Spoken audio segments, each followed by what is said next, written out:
If I had to summarize in one word, I would say I like him. Um, I think,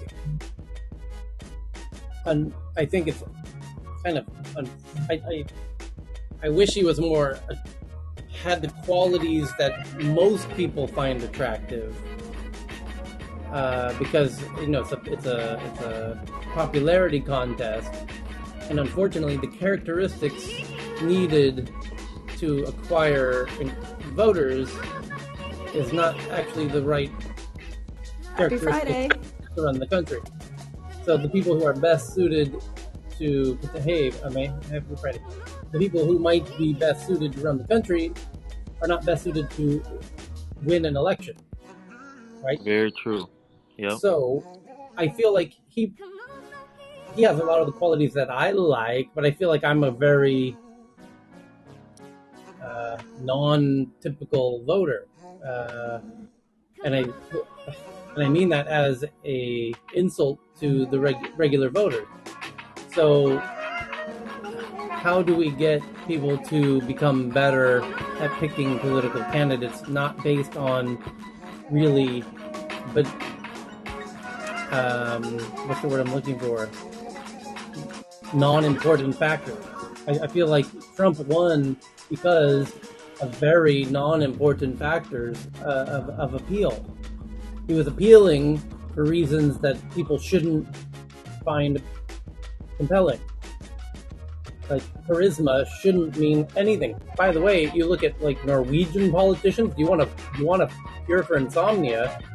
Go watch a Norwegian election. Holy shit, those people are as boring as they get. But they know how to like run a country in the way that I'm describing. They might not be perfect or ideal, the best in the world, but they're not Same as the Singapore leaders. They right. may not be so well spoken, but they do their job very well. Right, right. The problem with the US politics is that a lot of the voters will tell you, even like for people doing survey and other things, they will tell you that they don't like negative ads, they don't like this and that and that. But actually, they do the opposite, because actually the voters vote for people who have the nastiest ads, or people who can raise gazillion dollars, even though they say that, oh, money is interfering too much in our elections and Yeah, people are buying elections, but they still vote for them. yeah, So the problem is the incentive system is just screwed up. And also the two political parties are really entrenched, that you can't even come up with a third one who can actually make sense. So if you don't belong to any one of them, you don't belong to anywhere. Who do you vote for? And when Right. someone tries to come up with a third one, it just is impossible. Those two parties have a stranglehold on the system. It is practically impossible. Like, when Macron,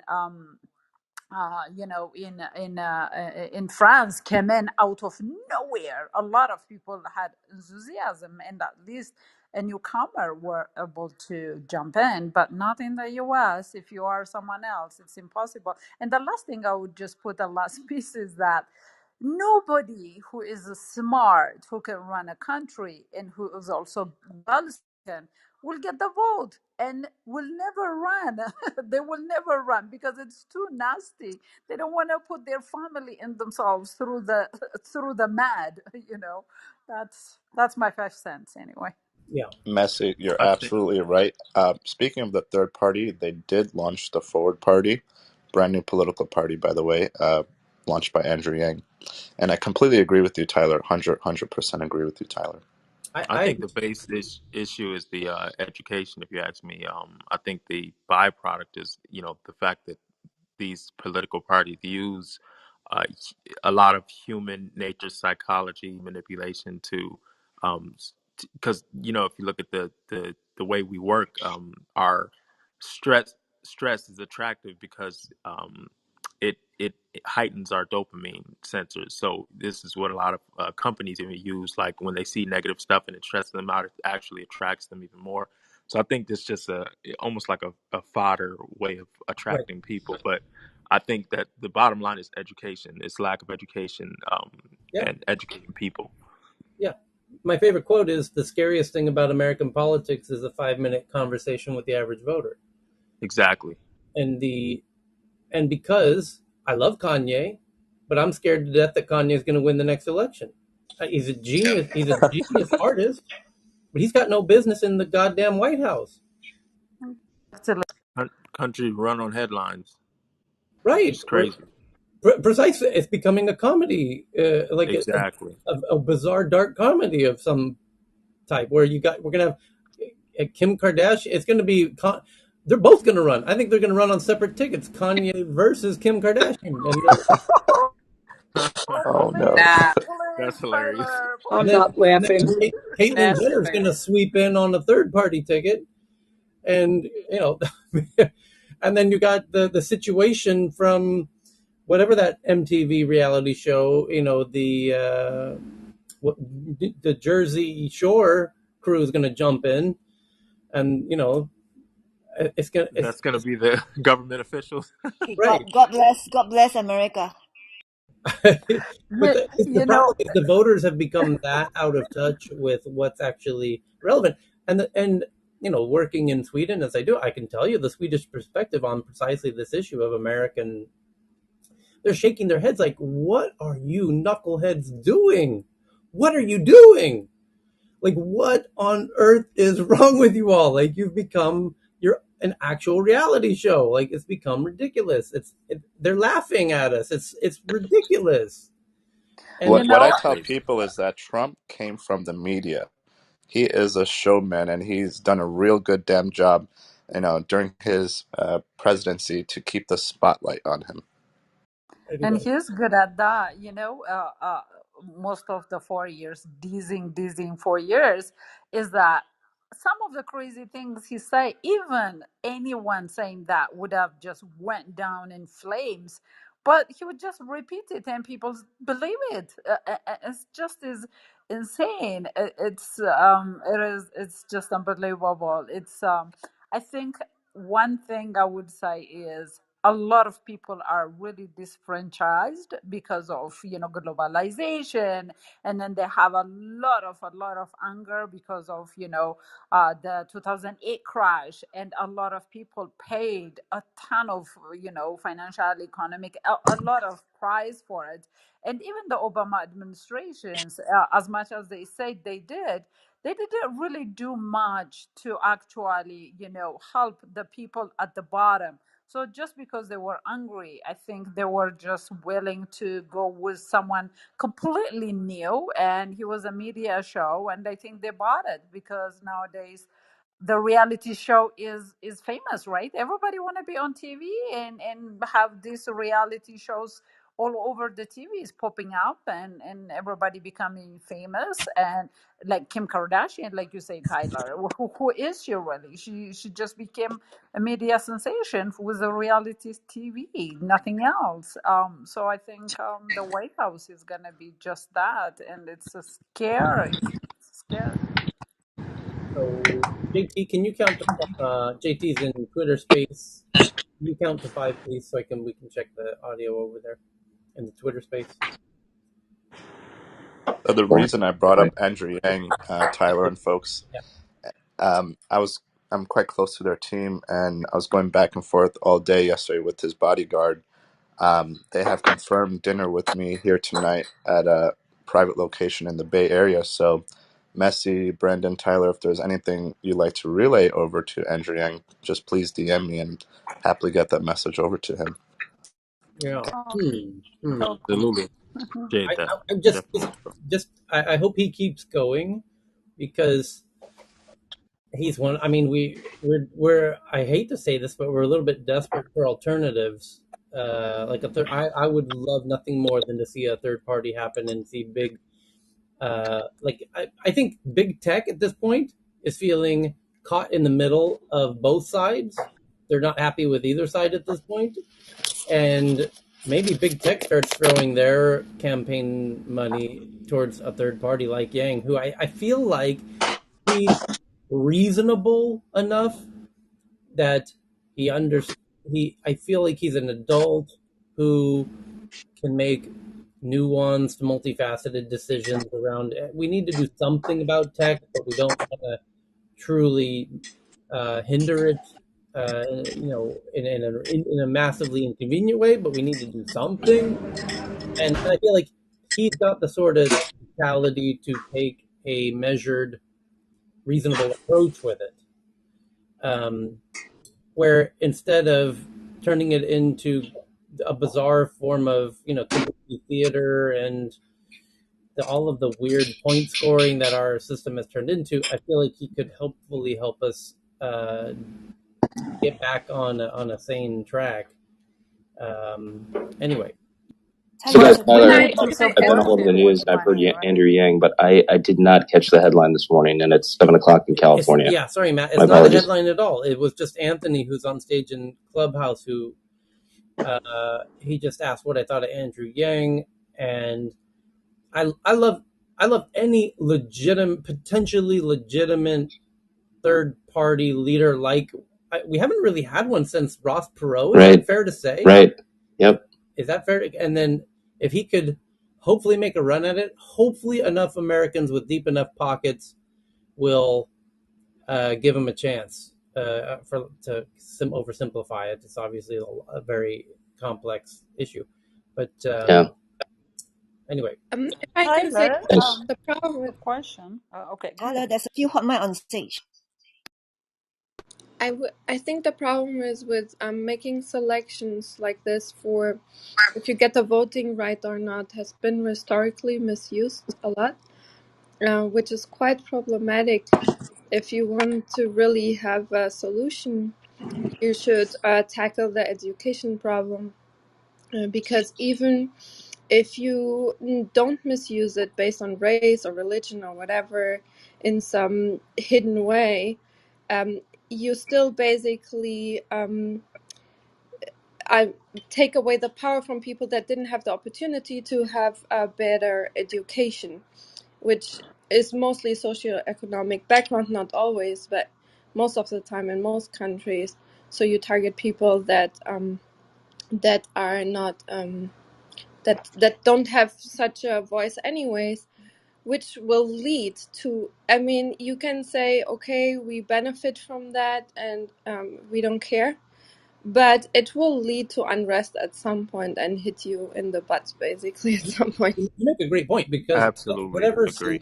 whatever solution we cook up now will only delay, will only be a temporary solution, if the education level is still where it is today and dropping. And that you're right, that even if we do get a third party happening and Yang's Hail Mary, Yang ends up in the White House or what have you, that still doesn't solve the core crux of the real problem of Exactly. the uneducated voter or what have you. So Right. yeah. Anywho, um, what to do? So interesting first question as a warm up. Thank you for that, Anthony. But we got to get into these headlines. Question. They're not going to read themselves. Yes, Cheryl or There Tina? is no mandatory basic education for Americans. There kind of is, yeah, until about 16 years old. Okay, so there's junior high school. No, it's considered high school starts at 14, so 14 and 15, the first half of high school, then you can leave. High school's 4 years, 14, 15, 16, 17, 18, and then you can take a test halfway through if you want to leave early, which, if for some reason you want to do that. But that's considered educated enough, right? Right, that's kind of the minimum, yeah.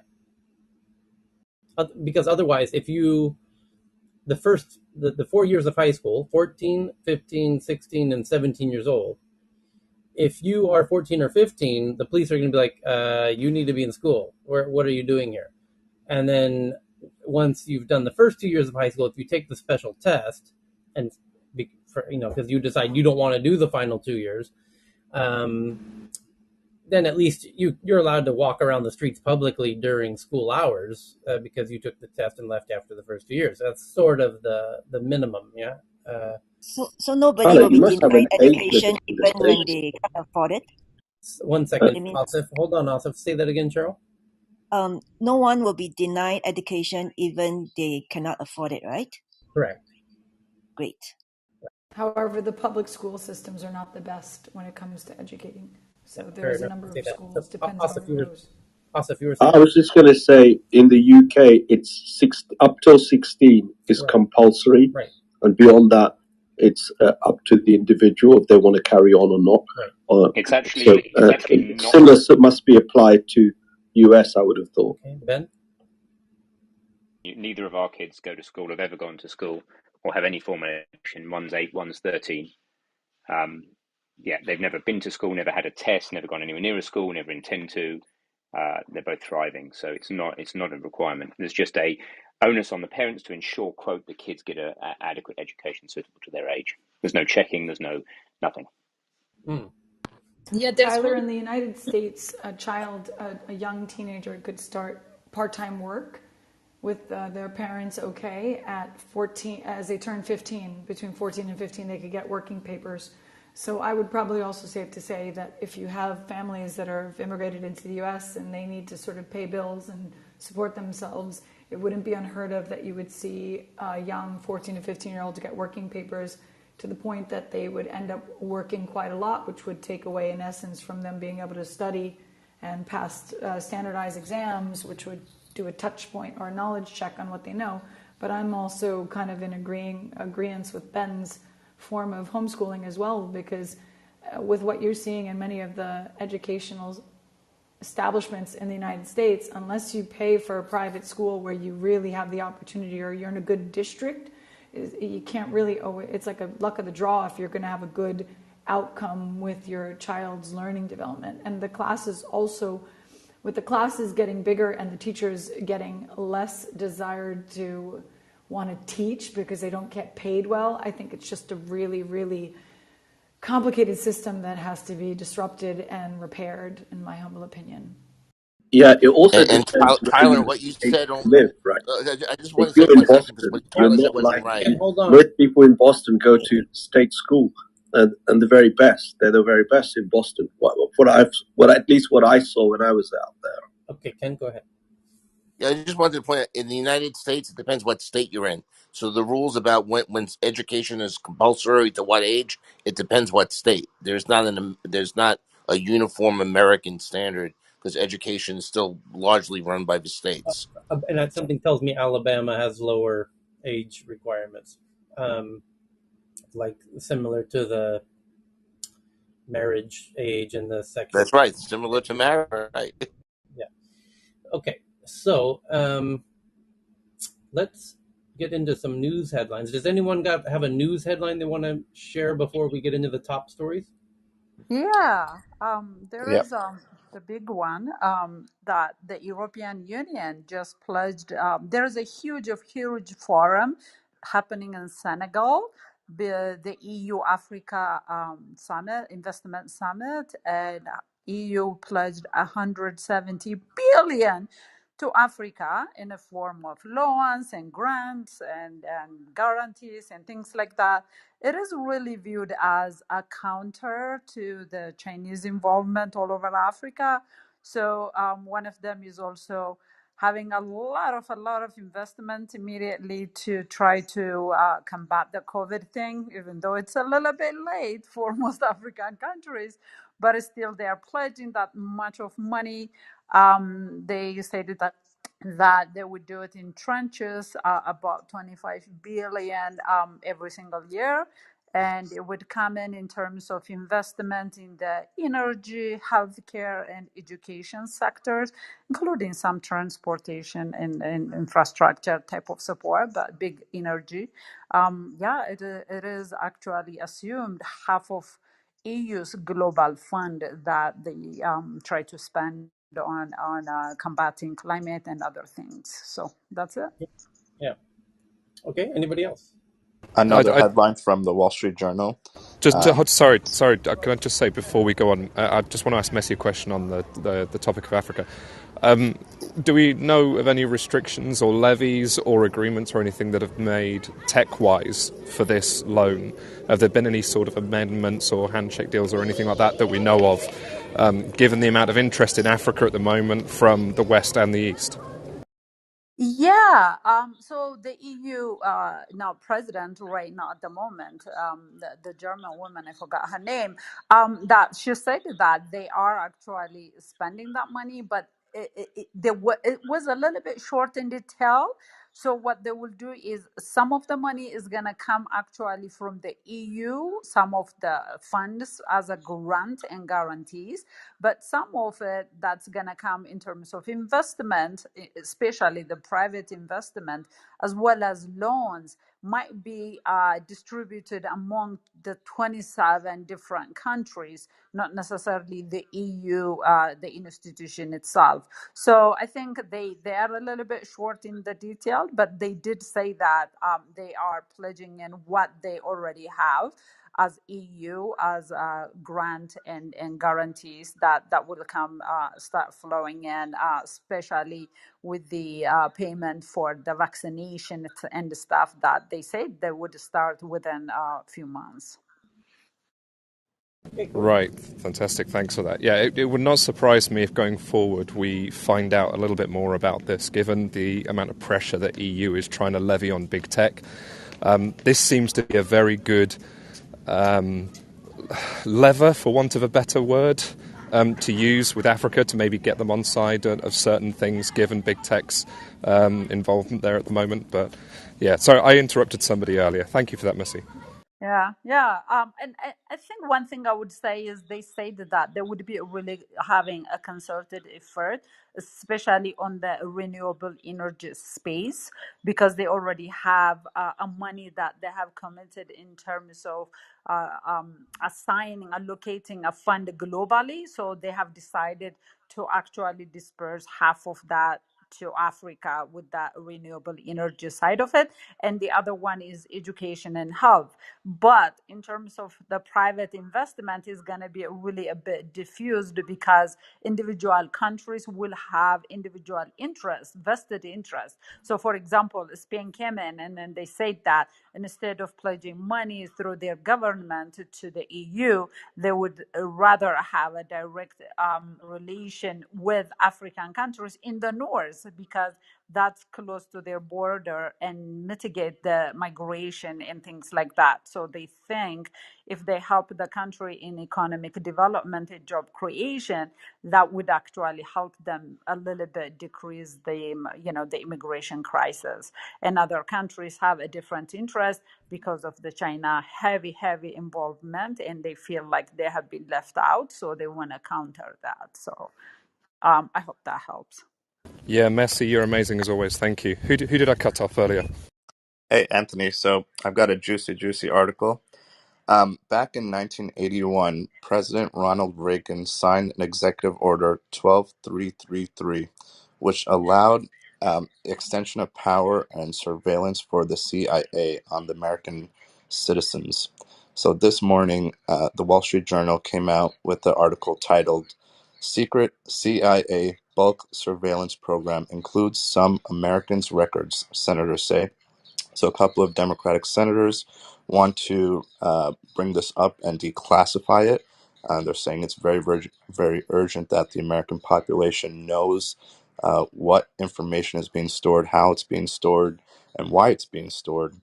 Um, let's see what else is in here. So the CIA is generally prohibited by law from engaging in domestic spying, but some U.S. intelligence programs collect broad streams of internet or telephone data in a way that can scoop up information on Americans, such as when someone is communicating with the target of surveillance who lives overseas. So, this is Anthony. I'm done speaking. Okay. That's the top news. Is that the top story? Let me see what it is. Senator Wyden. Yes. Yeah. Wall Street Journal. Senator Wyden. Declassified documents. Yeah. And by the way, a bunch of people have shared this one separately. For example, Who else did? The ACLU is on this, saying breaking new declassified documents reveal that the CIA has been secretly conducting massive surveillance programs that capture Americans' private information. And Snowden. Yeah, it's definitely a continuation of the Snowden revelation that the CIA don't give a shit what the politicians have to say about anything. They're going to do what intelligence community members do. They're going to collect intelligence. And Snowden himself has tweeted about this new headline saying the CIA is not your friend. The CIA is not a friend of the United States. The CIA is a friend of power and power alone. Ouch. Some strong words there. This is not new news. I don't know why people are surprised. I mean, if you're having phone conversations with people in hostile countries, okay, those conversations are going to get picked up.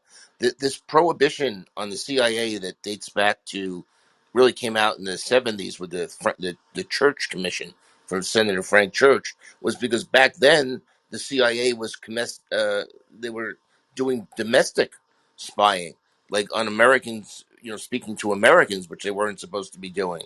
But if you're an American speaking to somebody in a hostile country, that's a whole different issue. And I don't even have, I don't know why people are shocked.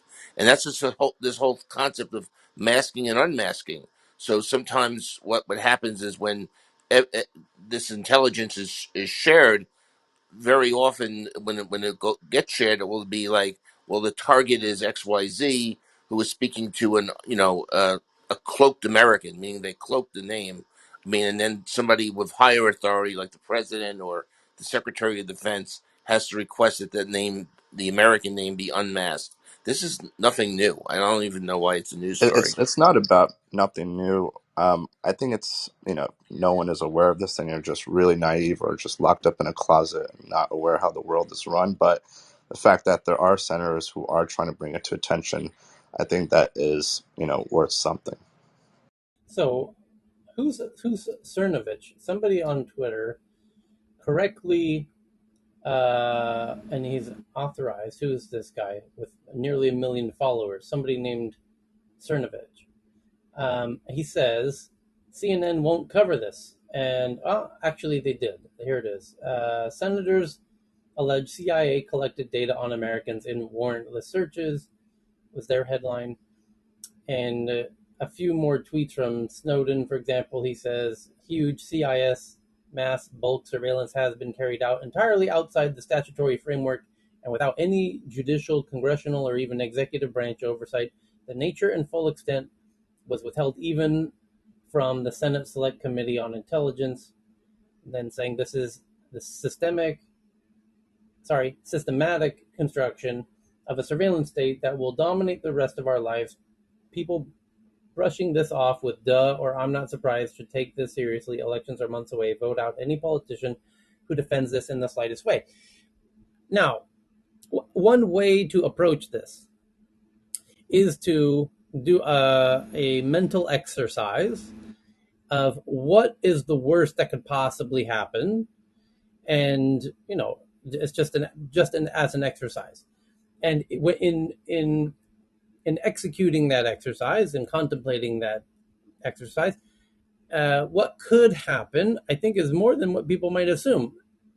The state of Pakistan is well known internationally by people who follow these things to be run by their intelligence agency, the ISI. Their version of the CIA literally run the country. Kamran Aman, the prime minister, is a puppet in the absolute truest sense.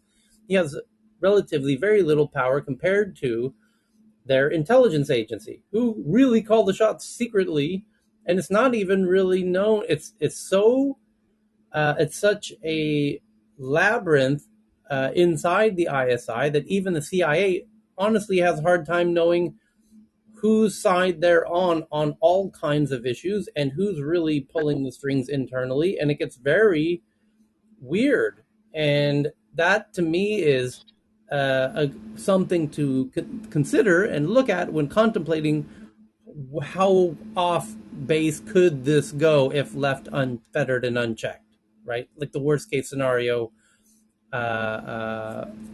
experiment, and that's why because should we worry about this is the question. Is this something actually worth being concerned about, or can we just move on? Well, okay, well, we to figure that out, we need to figure out, well, how bad has it ever gotten before? Okay, well, in Pakistan, it's gotten to this point. And is that a terrible scenario? Yeah, yeah, it's pretty terrible. It's hard to run a country, especially a democracy, when the intelligence agency runs the country, because people can disappear all over the time, any place, anyhow, and things get very odd with your international allies. And anyway, so it is concerning if the intelligence agency goes a bit rogue. I'll be honest, personally, I don't mind intelligence agencies going a little bit beyond what constitutional powers they may have. I think we all sort of assume that the CIA goes a little bit beyond what they're perhaps legally, granted permission to do via the Constitution. But uh, in the age of technology, they now have new tools to go way, way, way beyond what any of us would think they could do. And that's where it gets concerning. And that's why Snowden's ringing the alarm, because now that they've got these new tools, back in the day, back in the 50s, 60s, and 70s, they really couldn't, now that they've got these new tools, they can gather data, they can organize data. Yeah, but Tyler, they did this in the 60s and 70s. That was the whole point of the Church Commission. So Well, anybody who's really what interested in this issue, that you supercomputer should did they, what first go look at that. there What? was there wasn't the data didn't exist to do what they can do today.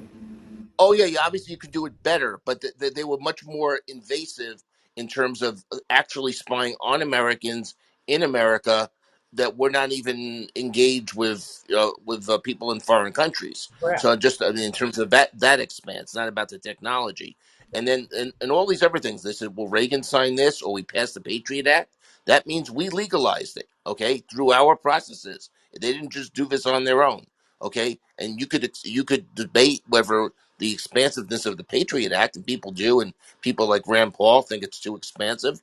But we passed that. They just didn't do it on their own.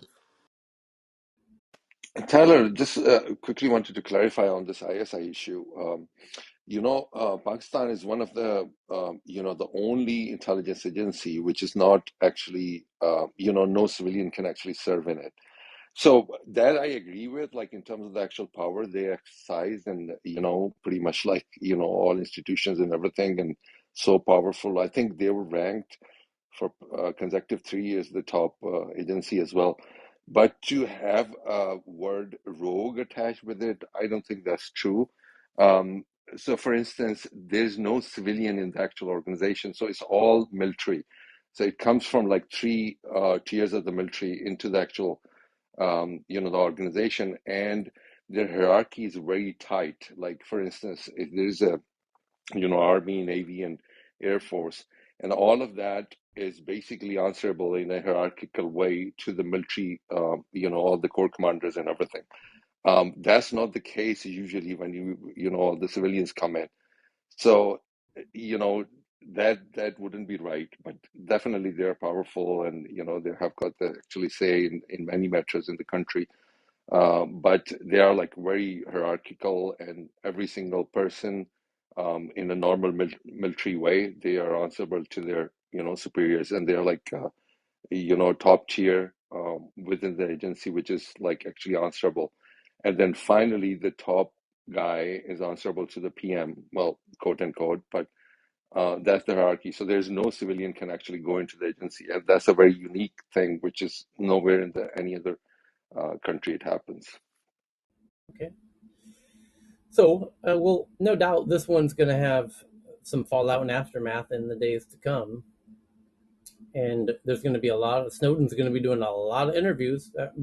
And for those who don't know, who don't follow these things, Snowden was revealing that the NSA, National Security Agency, was doing massive wide-scale data collection. This is the CIA, which is another intelligence agency.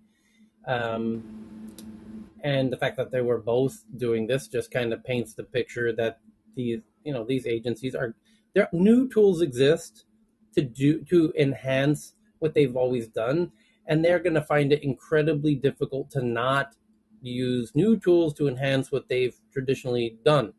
It's like a runner not buying the best new Nikes. It's like that. That's just not gonna happen. They're gonna go buy the hot new Nikes that make them run faster. That's it. That's just the reality. They're gonna use facial recognition. They're gonna use any kind of. They're gonna use Pegasus like, you know, tools to hack everything. They just are going to. You can't expect them not to. But now that those tools exist and grant them newfound powers that they might not have the constitutional basis for doing, that's a, like I said, it's like you know, dogs will hunt. I mean, that's just what it is. So, and tech, I feel like tech is enabling that. And the question is, should we be concerned about it? Because, again, it boils down to if you think they're working on your behalf and essentially the good guys, and they're actually going to bust bad hombres, as somebody once said, then great if that's how it ends up happening. But if that potentially could turn a dark corner, there are states where citizens are scared shitless of saying anything because they know anything they say anytime, anywhere, can put them or their family member them or their family members disappear in a heartbeat for a simple joke. So those places exist, and So, Tyler, there's another point. I mean, they are supposed to be constitutionally, I mean, they shouldn't be operating, within the country itself. I mean, yeah, they can go all over the world pretty much, like do whatever data collection they want to do. But like, this whole notion of like every citizen is like under surveillance and, the data has been collected. I mean, isn't it like, if it's proven, um, can it be taken to the court or like, I mean, that's what I'm trying to understand because their jurisdiction is not within the country to begin with. So, I mean, if they are collecting, I mean, and it's like it's unconstitutional to begin with. yeah. Anyway, we'll find out. This, like the Snowden thing, it'll take days, if not And weeks, to shake out. Yeah. Tyler, what you just described is exactly what happened in China. So people just, censor themselves before Oh, they you thought I was want to talking speak. about China, huh? Okay, well that's interesting. Okay, so Yeah, the Tyler, I yes, just want to jump in hey there in Clinton, regards to that yeah, point. I think the issue in this case is that the reason it's coming is kind of a bit of a surprise or maybe a shock. Let's say to Americans, for example, um, it's because as a population, we've gone to the movies, or we've been brought up around this culture that this is what makes us unique and special and all of this kind of stuff. But I mean, at the end of the day, that's all propaganda, and I'm not endorsing or criticizing it. I'm just recognizing it for what it is. And it comes a shock to anybody that the state, whether it's Canada, the United States, the UK, anywhere in Europe, is monitoring activities of its citizens, in order to provide security. Now, I'm not saying that's right or wrong. I'm just saying I don't think it should come as a shock to anybody that is exactly what the state does. And I'm reminded of a Hollywood movie that came out in the mid 1990s called Enemy of the State with Will Smith of all people, where he talked about like the basis of the movie was this very subject matter that we're talking about here today. So I mean, I'm of the belief that the government has always done this, and that we're just kind of finding out about it now. Hi, Tyler. This is mm-hmm. Pierre. I think it's and I think the other problem is, and I love the fact that you brought up that movie in particular. I think I don't even know if it's just surprise as much as to what degree that when you particularly have data, are you beginning to monitor somebody? If you have data that represents personally identified information, that's very private. It's at the heart of a debate right now in analytics, particularly with Google Analytics right now over in Europe. It has a tie into this in some ways. But data itself is not, it doesn't do harm until you can pull it together and start to identify somebody. And I think that's where the problem comes in. And the reason why I mentioned the movie a little bit is because in that movie, I remember, they were setting up Will and they're putting the cameras everywhere. I mean, when you know that someone's physically doing something, that's easy to identify. When it's data and you're talking about modeling, where it's personally identified, that's harder to, I guess, from the outside looking in, it's harder to identify that just from the common person's view, unless you really know what that person's doing. And I think that's where I think people struggle. And I think that's where we will struggle collectively in terms of identifying, um, at what point would a CIA or something like a CIA is doing something unconstitutional when it's not a device, but it's actually data that identifies somebody where if they have it, they're technically spying on that person. I think that's the big gotcha I think that we face. I'll land my plane here. Okay, so the guy Mike Cernovich, I was found on Twitter with 1 million followers, is an American alt-right social media personality. Anyway, he was claiming on Twitter that the reason CNN won't cover it is because CNN's anchors themselves have very strong ties to the CIA. And by the way, he's not alone in saying that. Edward Snowden just said that on Twitter, and so did Glenn Greenwald, who, for those who remember the Snowden story, Glenn was the reporter who broke the Snowden story. So Glenn and Snowden are quite close, and both Glenn and Snowden say that the CIA is actually an enemy of the people of America. That to me is very strongly worded. And they're both saying that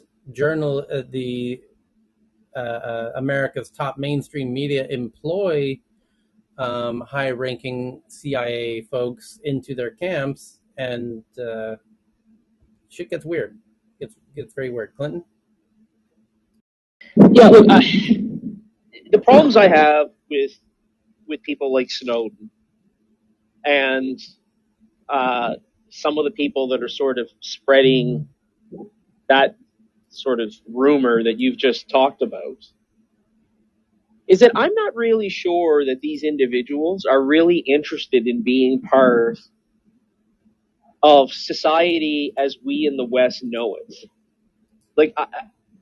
I generally believe that many of the people that about journalists, either from CNN or the Wall Street Journal or the New York Times or whatever, that these are essentially suspicious people who I would argue in many cases are not well, that they see shadows where there are no shadows, and that they essentially spend all of their lives trying to connect dots and to make patterns of things when there's not necessarily a pattern. And unfortunately, i.e., social media channels, has allowed a lot of people who 30 years ago no one would have paid any attention to, but now they can all find one another, and then therefore they build up a critical mass, and they appear to lend legitimacy to something when in reality, it's a handful of cranks in a planet of billions. Yeah. Okay, so the second big topic of today is that the UK's market authority, their version of the FTC called the CMA, accepts Google's plan to phase out cookies and replace them with Privacy Sandbox, and will closely monitor Google and their development of their cookie phase out and their new development of their new alternative. and as they very well should. And make no mistake, the publications are going to scream bloody murder if Google does not continue to let the spice flow in their direction, because publishers, websites, the entire ad tech ecosystem of money splashing around the internet of ads, that entire ecosystem is powered by cookies that Google is now removing, essentially. So all those news websites and everyone who's in the online advertising space, which is an absurd amount of money for an uncountable number of players, will watch them scream bloody murder to their local politicians if Google doesn't continue to give some sort of data that lets them continue to do that. Specifically, the big news sites. And we know this because I think it was Australia is already screaming bloody murder, because in Australia, the media has a lot of political influence because of Rupert Murdoch. And they're already preemptively crying foul because they don't want anything to change. They want to keep the status quo. Any change would be a bad change, and they're probably right about that. Google had already tried to do something, the FLOC, the Federated Cohorts, and the publishers hated it. So Google went back to the drawing board. Now they've got this new privacy sandbox and categories framework that will ostensibly provide just enough data to keep all of those publishers like the Murdochs and happy, and so that the politicians will be appeased, and everyone can continue on with the regularly scheduled content. But yeah, the UK's authority accepts Google's plan to phase out cookies, but they're going to be watching very closely. That's the headline. And buried underneath that headline is the fact that the publishers will be holding the hands of those politicians who are watching very closely and telling them how they feel about it every step of the way. So I think these the last two subjects are inherently linked. how so? Because, well, yeah, I agree the with that. They are linked. naivety. Sorry. Go ahead. The naivety of the stories in that, and also of our responses, is to think that a government department like the CMA is going to somehow oversee Google, and that we've seen that they can obscure information so well, and at the same time, in the realm of the surveillance state, the idea that even the politicians really can get oversight of these things, and I'm not saying that Snowden, it's very difficult to decide what to think about Snowden, because he obviously exposed what is now a self-evident truth, but at the same time, when one is sworn to one's government, that's the real question, where your fidelity is. And I don't think the CMA or anyone else can regulate Google unless they make an absolute ban on the people that are the regulators from ever working or being commissioned with Google or touching any of their products. Because as we've seen in the crypto world, the government is a revolving door for the corporations. So if you look at Coinbase, Binance, FTX, etc., they're all just a revolving door of former regulators that have now become highly paid members of corporations. So I believe that we're post-trust on this, and I think that the question one needs to ask oneself is, who knows, who decides, and who decides who decides? So the whole conversation about Pakistan and everything else really turns on the fact that how can you regulate these people if you don't even know? But do you need to know? I mean, I think it's distilled down even further to just control and trust. You don't mind people having control potentially over matters that affect you if you trust them. And so this really, the heart of the matter right at the moment is just the collapse in trust of state systems and governments. I mean, we see it here in the UK with our government, with Boris Johnson. with Partygate. I mean, it's trivial, but it reflects just, a lack of trust, and dual standards. And I think that's the point here. So whether you're a government or a business, if you control the market in a fair and balanced way, so you regulate it so all can prosper, then that's great. But if you use it to your advantage, then that's not good. Can I make a comment? This is exactly right. We are in the post-trust world. If you could please keep it going for a minute, I'll be back in about 4 minutes. Okay, Tyler, I agree with what Jonathan just said, and I think Nicholas in Clubhouse was also saying the same. In the UK, technically speaking, we've got all the legal opportunities to actually look after ourselves if we choose to. Because if we stop having trust in the government, or if things come up that are questionable about what the government does, even though the UK has no written constitution as such, there is enough legal history and bodies around that actually can protect us to a certain level.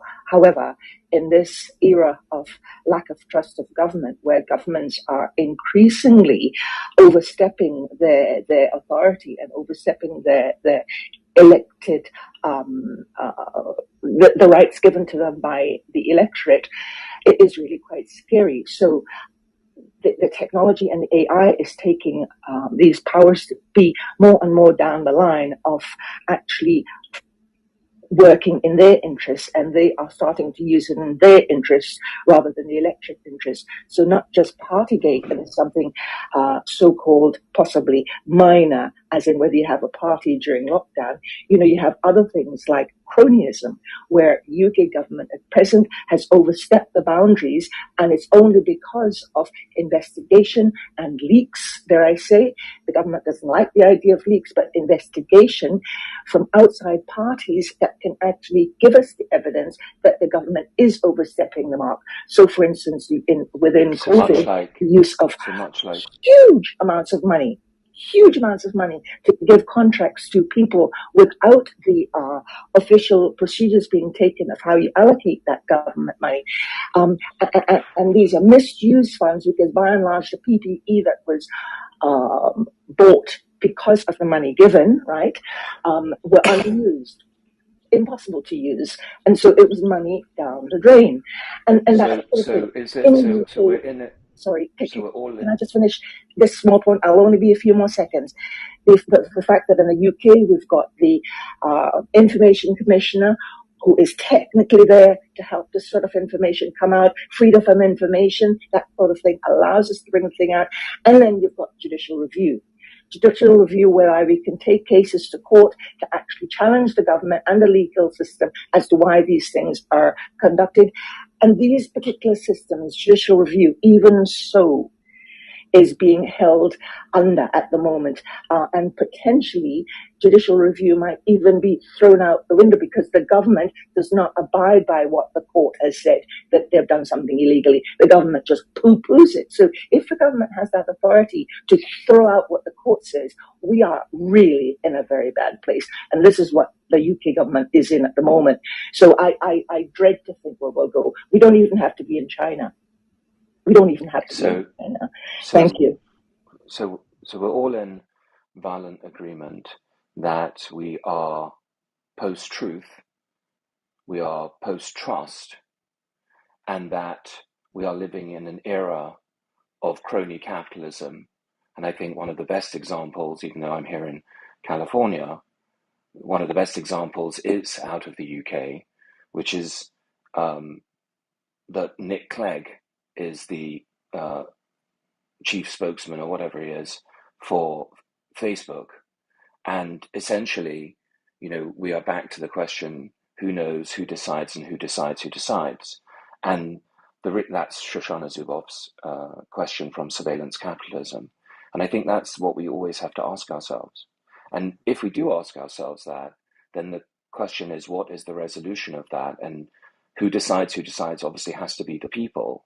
But if the electoral system, if democracy itself has been corrupted because of this crony capitalism and because of the erosion of the separation of powers, as was demonstrated in the last administration and this administration to a much lesser extent. But what we see with the blurring of the lines between the judiciary and the executive branch and the dysfunctional political class, which is functioning on misinformation and disinformation, we obviously need Yeah, a I new wouldn't, I people-powered wouldn't mind so solution. much if they did a reasonable job of it. The problem is, it's just a catastrophe all round. And these people just, it's like a wake effect. They move, whether it's from government or to regulatory authorities, organizations, or into business.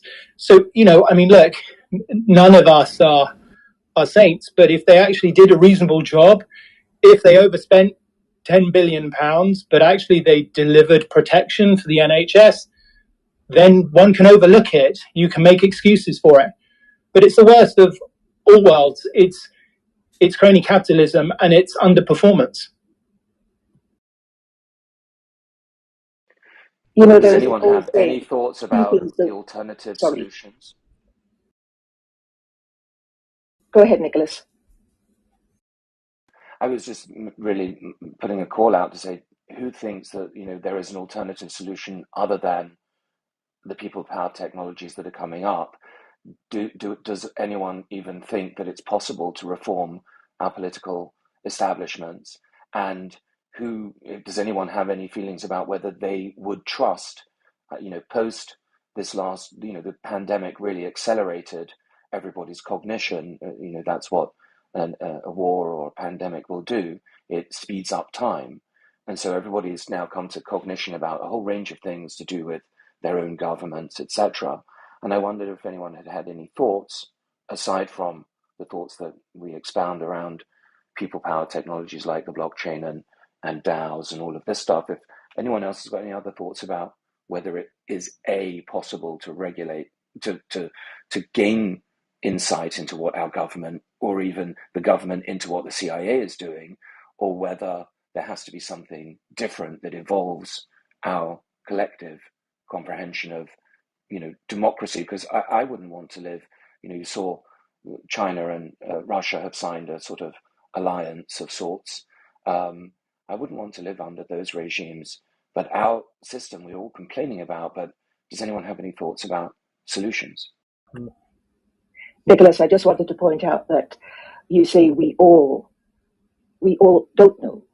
We don't all know. In fact, it's probably a very small minority, largely here in Clubhouse and in other places, who know. There are billions of others who don't know. There are other billions that might suspect something's going wrong. And I think the momentum is going towards this tipping point on the seesaw that something will change. Sadly, I was trying to say earlier on that two wrongs don't make a right, ever.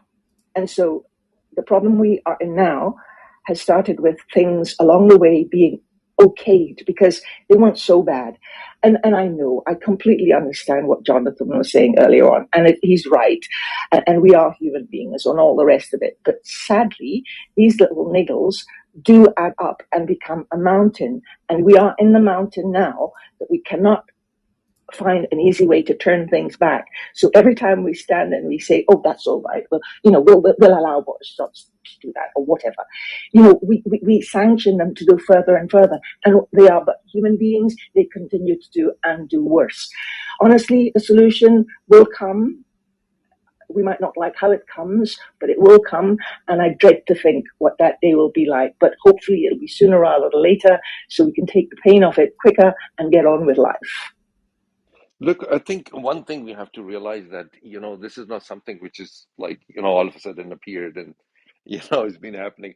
Espionage has like pretty much going on for as long as the human goes on. I mean, we used to spy on like, other nations, and that's how, I mean, the whole World War I and II and all those kind of things happened. So, But I mean, Karam, this is not those something, were not superpowered technologies. This is yeah, I'm total coming to that, surveillance. Nicholas. I'm coming to that. So basically, this whole notion that the technology actually kind of seeped in while we were actually safeguarding ourselves from other nations.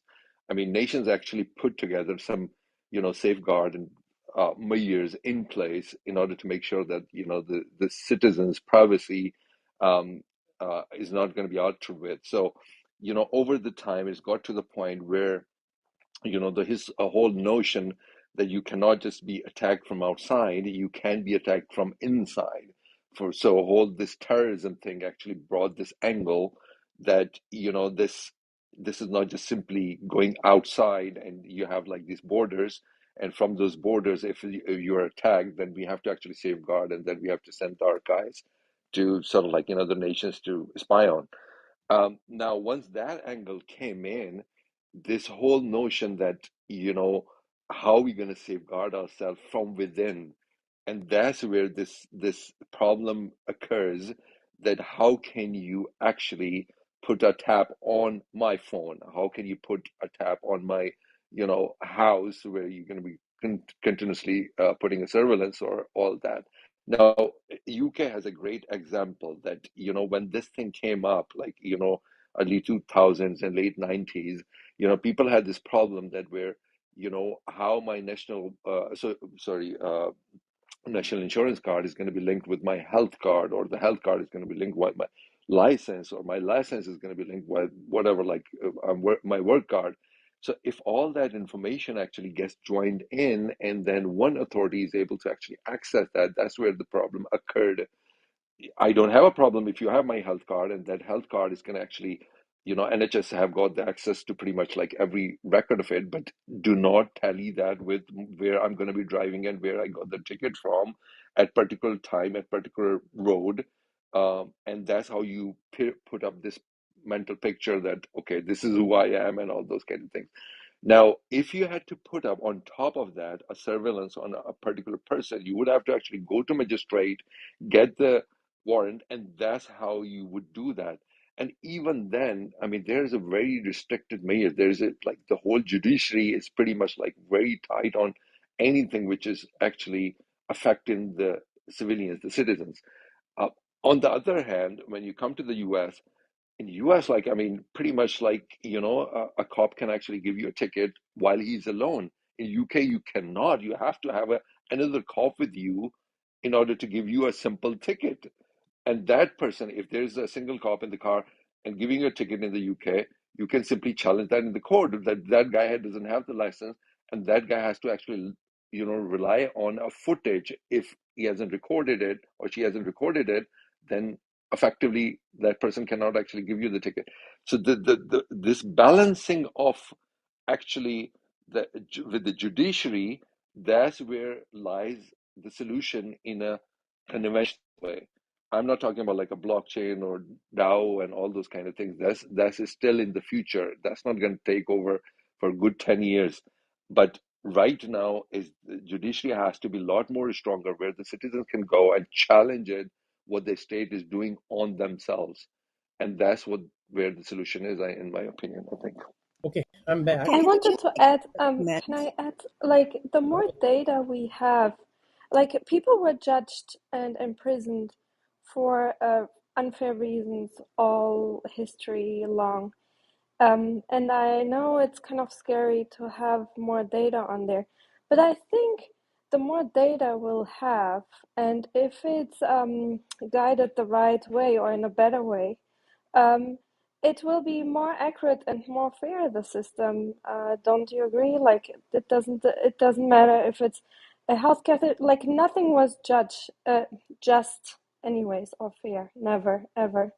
But the more data driven it gets, the it could also, I just wanted to put out the positive statement there, it could also be a less biased model of the system and a better model of the system, especially when it gets to decide how many years you should go to prison and so on.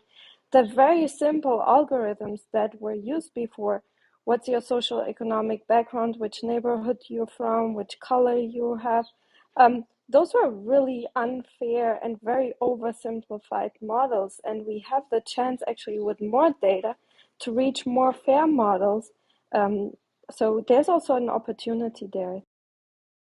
I think you're very right about that, but that's when you get to the who decides, because then it depends who's in government, who says what is, looking at the data, that we like and that we don't like.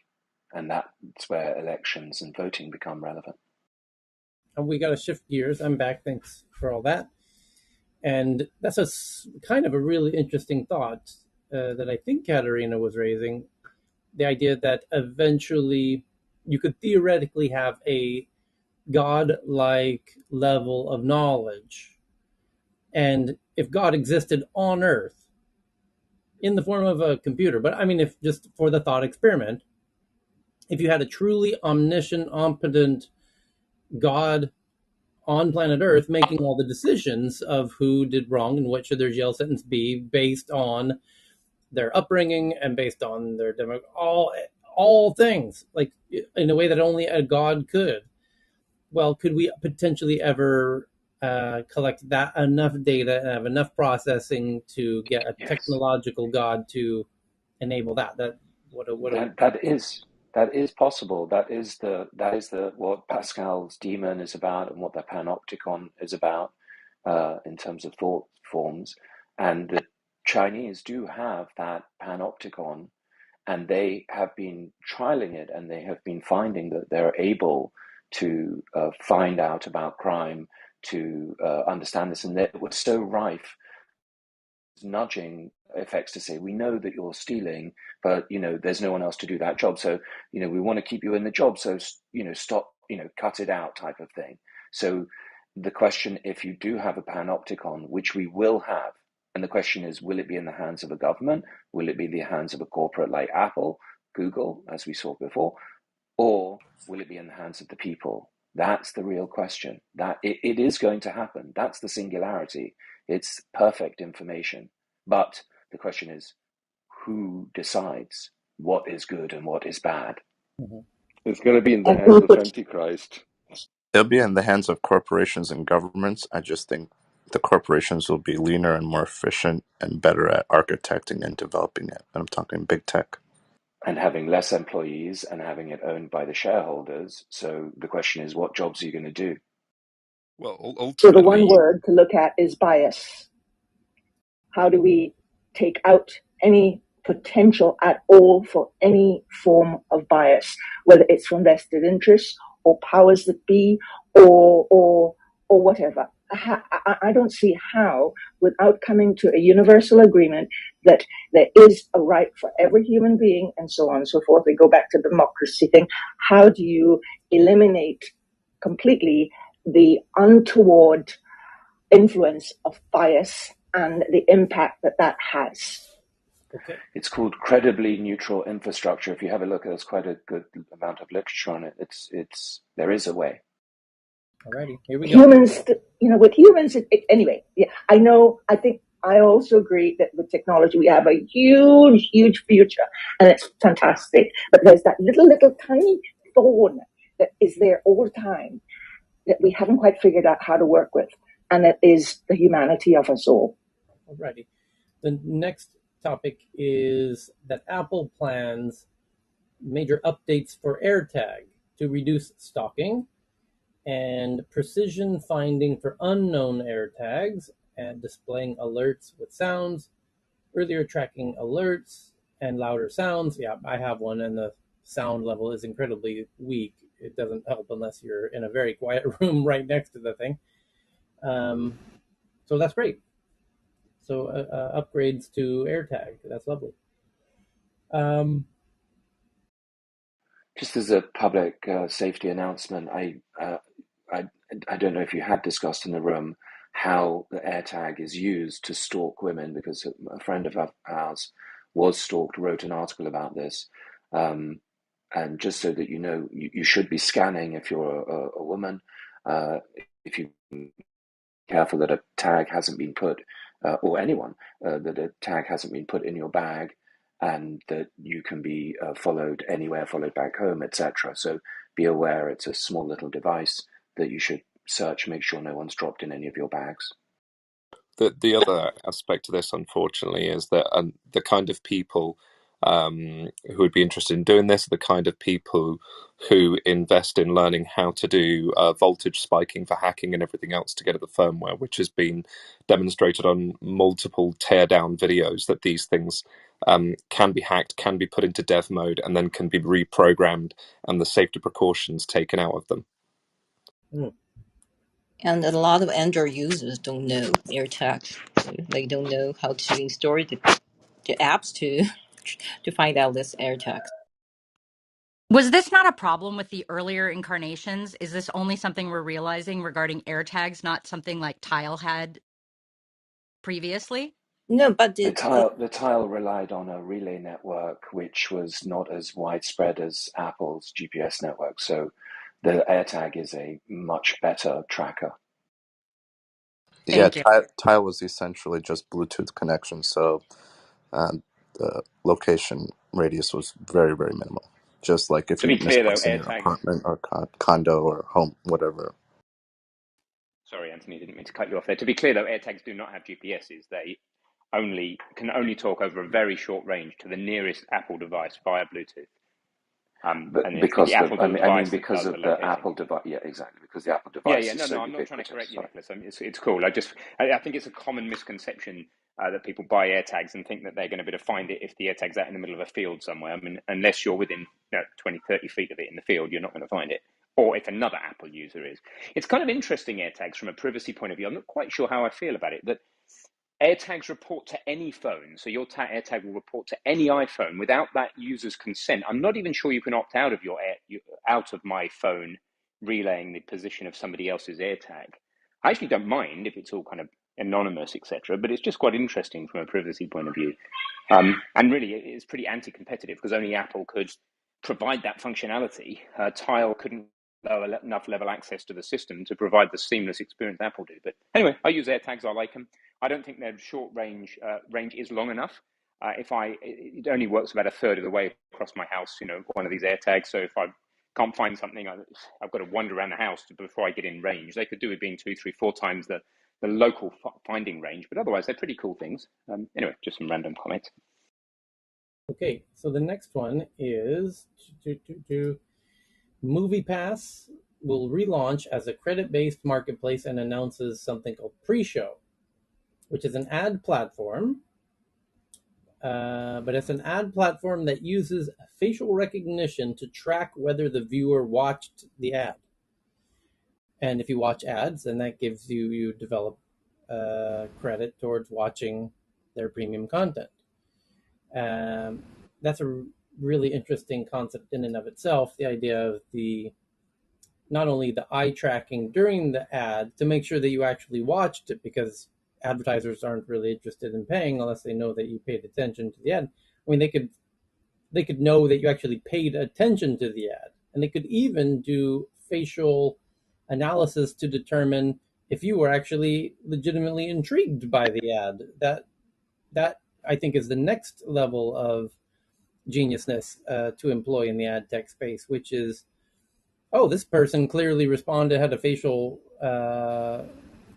reaction that we recognize as a signal of quality, that we should continue to track this person as a potential lead, versus somebody who had made a facial reaction that made it very clear that they're not interested. Okay, great, then we can stop showing that person those ads. And you send out, when you create the original ad campaign, you say, I want to target genius, beautiful, white, bald guys, who went to school in California, who live in Thailand, just as an example, of course.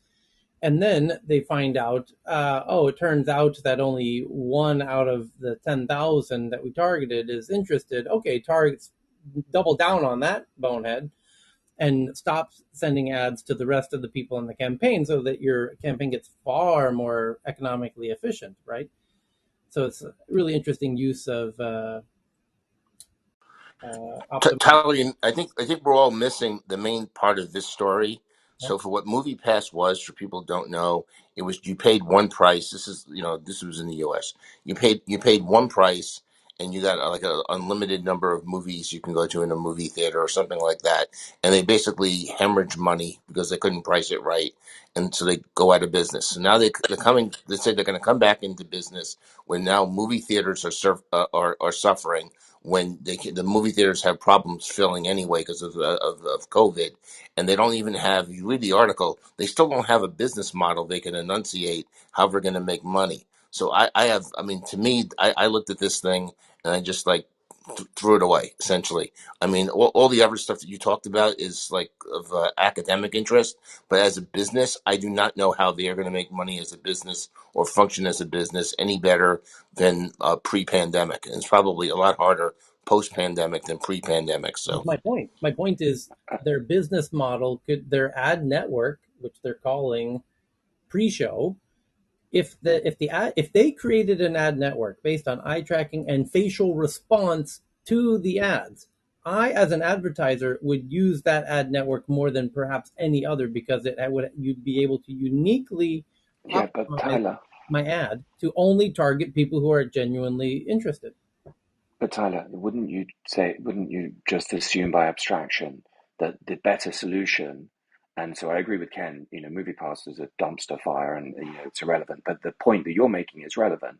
But if you were willing to be eye tracked and face tracked whilst watching the television or anything, so you just, better to say, would you take a device that was eye tracking you across every pixel, sort of what that happens now, but without the eye tracking, and that they'll give you the device for free, and then they just can pass the information from what you really are interested in rather than showing you ads. You see what I mean? The Yeah. technology, if it's possible, you don't need ads anymore. You just see what people actually do, and you give them the information exactly because you're surveilling them. Now, if you could surveil yourself in that same mode, right?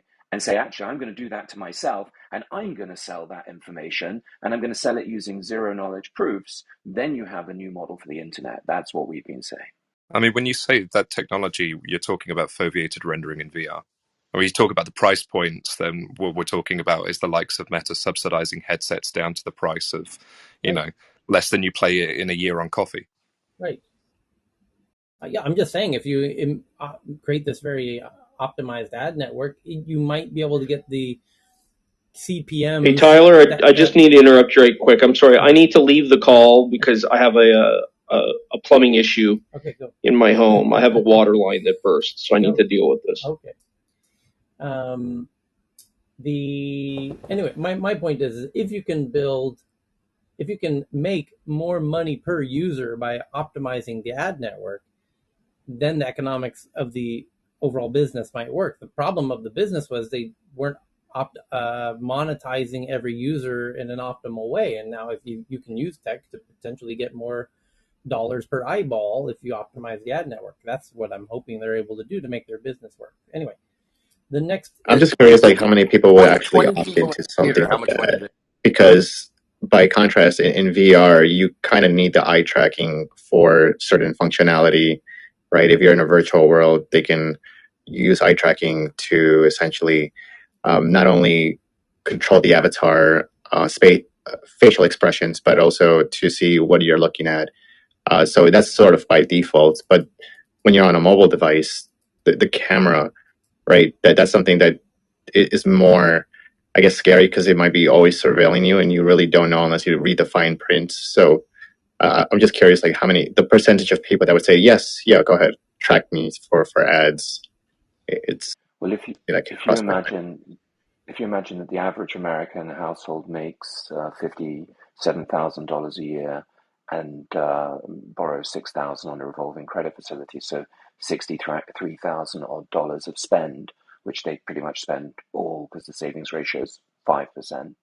The embedded value of an American household for opting into that type of schema is around about $6,000, which is the net operating profit, or probably about a third of that. So $2,000 to $2,500 is what the potential value average household would receive on in terms of the ad value of their consumption. I think Yeah, it's a good business model, but just in the age where like data privacy and privacy in general is sort of a hot No, but topic, you could get that. You don't need that. You right? could do it for yourself. Imagine you could do it for yourself. You asked, I think someone asked the question. The opt-in question is, would you opt in for $2,500 a year, and all the information's private because it's using zero knowledge. So it's private information that you're contributing that is not, held in any data repository. It starts at 2,500. It goes up if you spend more, if you earn more, of course, because your value is higher. But the average household is worth about $2,500 in the calculations I've looked at or I've made. Okay, next up is from Reuters. And watch this. It's already what I was saying in the second biggest story of today about the UK CMA accepts Google's plans to phase out third-party cookies. Well, check this out. The next story from Reuters is European Publishers Council. Told you that's who I was talking about, the publishers. The European Publishers Council, whose members include News UK, files an antitrust complaint in the EU against Google. Oh, wow, what a surprise. For its alleged anti-competitive ad practices. Oh, right. So Google on Friday was targeted with an antitrust complaint by the European Publishers Council over its digital advertising business. Right, because these guys don't like where things are headed in the ways that we were previously talking about. That's fine. The next is from Vice has a piece. They're calling it a report that Amazon has received $4.7 billion in tax breaks globally over the past decade, $4.1 billion of which was from the United States. And weak disclosure laws could put the rest well over $600 million. The report highlights how little is known about the cost of Amazon's expansion to taxpayers around the planet. That we are subsidizing Amazon taking over the world. But this is seen across industries. I mean, look at the tax breaks that gigafactories get or Tesla gets for opening up in particular states in the US or countries in Europe. I mean, this is the same old. Look, Twitter got a massive break for opening their HQ off a market there in Soma in San Francisco at a time when that part of San Francisco was a stinking armpit. Now it's, it became ground zero until relatively recently, pre-COVID. And at that time, when they decided to go there, the city was like, hell yeah, please go. Oh, you want to go there? Oh, wow. Okay, sure. Yeah, we'll give you the sweetheart deal of the century to put your HQ there. We're kind of shocked you're willing to do that. Sure, of course. So this happens all the time. And Amazon's playing that game to a fiddle. But by the way, from the city's perspective, they are operating from a position of somewhat greed. They perceive they're in a negotiation that, oh, if you open there, we're going to have more people in our jurisdiction, for lack of a better word, that we can tax, that are high income earners, that we're going to tax, and it's going to grow, and you're going to be there. It's like the Starbucks effect at the strip mall. They feel like once Starbucks is in there, then it'll snowball and improve the surrounding area, yada, yada, yada. My point is the people giving these tax breaks are not idiots.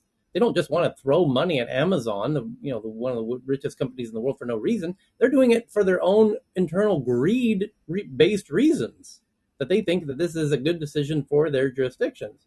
It might also be altruistic or just politics, because if you encourage Tesla or Amazon to open a large facility, warehouse, depot, factory in your state, in your county, you're going to create jobs. And that means you're likely going to be re-elected. Right. It's, as you say, Tyler, also an element of, maybe you've overspent, you've got, large debt facilities, you need to refinance them. What better way? Encourage people to come and set up, their operations in your state or in your county, and happy days, the cost of your debt goes down, you can get more debt, you can carry to you can fund the municipalities. So yeah, it's all Yeah, the and that's great game. exactly what Tyler was saying, though. Is that it's not altruistic. It's they're doing it because they need that money. They need those jobs. It benefits the city and the area. And where Twitter's set up is at the base of the Tenderloin, which is pretty much no corporations were there, and they brought in a lot of business there. And also because there was a mass exodus of businesses from San Francisco because the city taxes are exponentially high on business, and so they were just going farther and farther south. And so that was, as Tyler points out, they wanted that money and those people back. There was But also that's assuming everybody's on the make. I think that there are genuinely some people who want to encourage these businesses into the state because they do care about the people that they've been elected by, and they want to protect jobs. They want to create more jobs. The problem is then what is the commercial relationship? What is the agreement that is struck? And sadly, because all of the states are competing against each other, then of course the corporation has the upper hand. Not necessarily. I'll give you an example. Before I share the example that I know intimately, in the Tesla example where they went into Austin, they were in a bidding competition with Tulsa, Oklahoma, momentarily. Whether or not that was Kabuki theater or not, it was a topic for another day. But in the case of Amazon, when they wanted to go into the Nordics, or Microsoft doing their data center, or Apple or Google, when they want to open data centers in the Nordics, they get all the Nordic capitals competing with each other rather feverishly. To your point, it does put them in the kind of position of who wants me. But by the way, in each of those examples I just named, and those are actual real examples that I actually played an incredibly minor role in, they did so anonymously. So those companies, the big Amazon data center, which Stockholm beat out the other competitors in that bid, it was not known until the contracts were signed that it was actually Amazon that was coming, interestingly. Yeah, and Tyler also, to this, you guys, everyone's saying the same thing here, but the states and municipalities choose how they're going to run, what businesses they want to bring in, and they have, there's a lot of competing interests and stakeholders. You'll see it this way in tax breaks and what they'll get. You're seeing it across the U.S. in the privacy laws, because again, we don't have a federal privacy law; it's done by state, and the way they're rolled out and the business size that triggers it and the activities, states actually look at that and we want to be more favorable and attract more business. So Colorado made it simpler to comply with. It's a little bit of a fallacy because I guess if you're doing anything with privacy and online, you're across states, but states choose how they run and how they attract business and how they protect their residents. Okay. So Apple releases new updates to the operating systems on the phones, the iPads, and the laptops today, all those devices, to fix a flaw that may have been actively exploited via a 0-day. Its third 0-day patch this year. 3 so far in just over 5 weeks. Just over 5 Hey, weeks. Tyler. Yes. I think Apple is becoming way more responsive, if you noticed, in the past few months, on patching, things related to privacy, accessibility, security, anything. They're becoming way more responsive in releasing these patches and updates. I like that. I actually like that.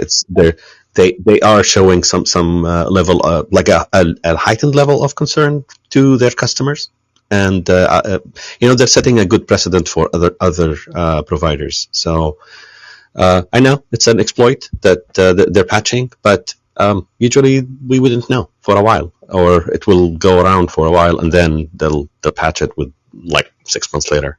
Okay. And this Well, is look good. for the Apple. Yeah, Apple is pretty much like if we are not actually paying for the phone, like the $1,300 we actually pay. We pay for the ecosystem.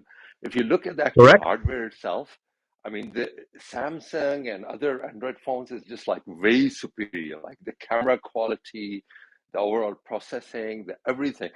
The hardware is just amazing. Apple cannot actually come even close to it.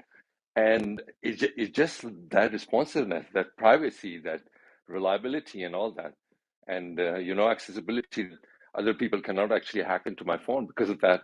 But that was like because of the Pegasus, it's all gone. But yeah, we are paying for the actual, that cost is going towards that responsiveness. So we expect that. And it used to be at the Steve's time, I remember like walking into the Apple shop and they wouldn't ask a single question. They say, do you have any problem? Let us take care of it. We're going to give you another substitute phone. And if it doesn't get fixed, we're going to give you back. It doesn't matter where you dropped it, where the water is, whether you dropped it in the water, whether you accidentally broken it or something like that. Here you go. You have a substitute phone. Now it's gone way down. So I'm happy if they actually get more responsive towards the actual service itself. Okay, next up is from the Washington Post about a game studio called Blackbird, which tested a 4-day work week in the end of 2021 from September to December, which resulted in a vote on Thursday where they unanimously voted to permanently switch to a 4-day work week. The 300-person gaming studio behind some popular titles. And that is a potentially big trend for 2022, the 4-day work week trend. Make note of that. You'll see more about that. There is a ton of these, especially in the UK. There are about a consortium of about 4 or 5 tech firms in the UK who all agreed to try this together, as well as Monzo, that I have a deep respect for, which is internet-only banking in the UK. They're trialing exactly the same again, as well as bringing in 3-month holiday, same pay, nothing adjusted. And the difference that we're seeing in a lot of these, because this has been thrown around for a while now, is a lot of these places are actually introducing it, but not necessarily shifting the hours. Before it was, oh, you do a 45-hour week. Well, you're still going to do a 45-hour week. You're just going to do it Monday to Thursday. A lot of these places are actually challenging the concept of a 45-hour week now, and they're challenging the concept of losing pay, and they're challenging the concept of only getting a certain amount of days holiday a year, and they're challenging the concept of men not getting a proper level of paternity pay. So this is really, really powerful. This is a fantastic shining light of a movement in a period of bad headlines. Okay. Next. Tyler, also, I believe I've heard like certain sections of Microsoft have trialed this as well over the last couple of years. So looks like many companies are experimenting with this. Netflix, they also have those concept of unlimited vacations, but the 4-hour weeks, I think, is as a concept is coming to a bunch of places, including some of the major tech companies around the world. Okay, so the next one is that OnlyFans launches NFT profile pictures minted on the Ethereum blockchain. OnlyFans creators' NFT profile pictures will show an Ethereum symbol to mark them as authentic. So now we're now merging the two inevitable forces of the internet are meeting. NFTs and porn are finally colliding. And money. 3 forces. Indeed. So What's impressive is I can't think of an industry that's more transient than the pornography industry. I wonder what kind of special permissions one will get for owning, what kind of OnlyFans access the creators will be granting for the purchasers of their NFTs. Well, where this might actually be useful and powerful is when you tie this with potentially combating deepfakes, for instance, where you have these platforms and you've generated a persona for yourself as an individual on one of these platforms with lots of followers and whatnot. I could see this as actually being protection against people peddling deepfakes of you and trying to sell them as exclusives, etc. So that could potentially be useful, I suppose. It's not so much the NFT that you'd use. You'd use, in that case, an identity that would be the signature that would only be applied to real content. It's not really a content market, as you rightly noted, Ben. That's very transient. It's more about connection between the star or the creator and their community. And oftentimes, I believe they see themselves as sex therapists in many ways. It's mainly about keeping people company and getting tipped for it. So I think that it is inevitable, but I think the real funny thing about all of this is, of course, OnlyFans is still taking 20% and they're still having trouble with their banking line. So the real solution is when the adult community decides to have a self-sovereign, decentralized version and use alternative modes of financing. That's the most likely outcome, in my opinion. Okay.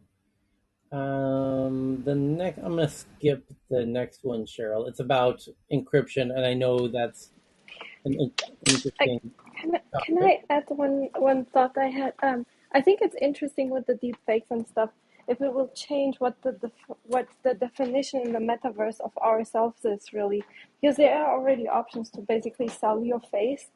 So you don't have like proprietary, like you sell the basically your face, that anyone can use your face. So, and in the metaverse, like how you actually look um, is becoming less and less important with different skins and all this kind of stuff. So it's kind of interesting how it will change society towards getting away from how you organically look, and what the definition of self is in the future that you will protect, basically. So what is your personality that will be protected by law?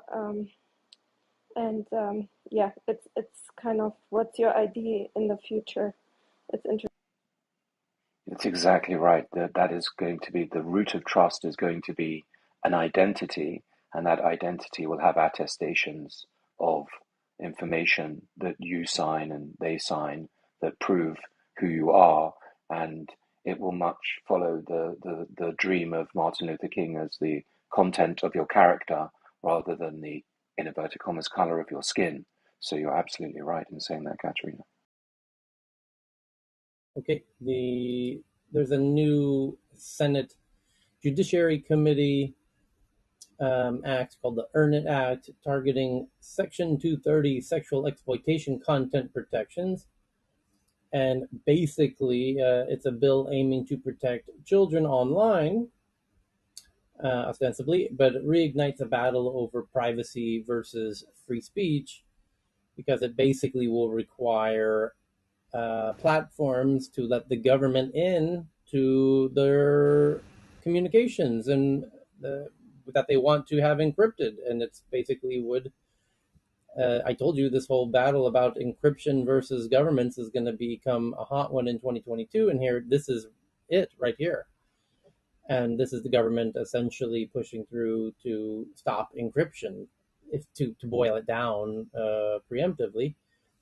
And this is a battle that's going to happen this sometime this year, because the governments have finally figured out what encryption is, and they finally have a strong opinion about it, and now they're passing an act about it, essentially. So here it comes. Encryption blocks the surveillance state, right? So they're saying, they're revealing their hand that they want the surveillance state. Right. Correct. That's what this bill does. It does exactly that. And Senator Blumenthal, after denying for 2 years that it targets encryptions, now admits that this act is targeting encryption. So why were you denying it? Because they don't want you to realize, essentially, that the it's fake news, Tyler. Huh? You know, they're peddling fake news. The U.S. government, all governments have been against it. I mean, do you remember back in the day, Phil Zimmerman and PGP, pretty good privacy? Yeah.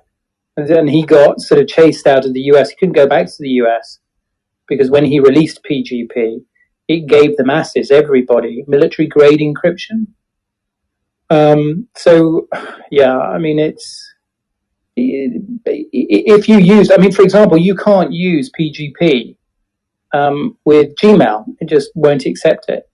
You know, you have to go through long, convoluted processes. It's very difficult to use it with the default mail browsers for Mac OS, or Microsoft is a little bit easier, Windows, but yeah, it's really difficult. And a lot of the encryption. I mean, I remember what were they called? Cellcrypt, a company that was sold to a Middle Eastern investor in the end, when they were trying to basically partner with mobile companies around the world. They had to end encryption enable, and no one wanted to speak to them because of the ramifications and the implications to the government agencies in the regions that they operated their businesses.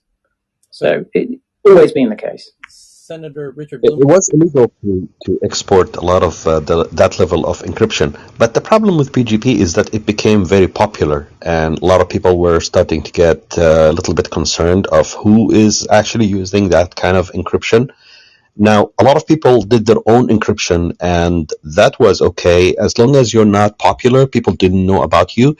You could have encrypted whatever you want, made it in base 64, shoved it in an email, and nobody cared. Gmail, anybody. It didn't, nobody even, bothered with you. Or you could have done, like, encrypted your Word document with a password or whatever that was going on at the time. But the thing is, it was illegal to export anything. I think it continuously progressed over time. It was illegal to export anything over 56-bit encryption. I mean, it was that low. And then I think it was bumped up to 128-bit. And now I think it's like at 256 from the US. So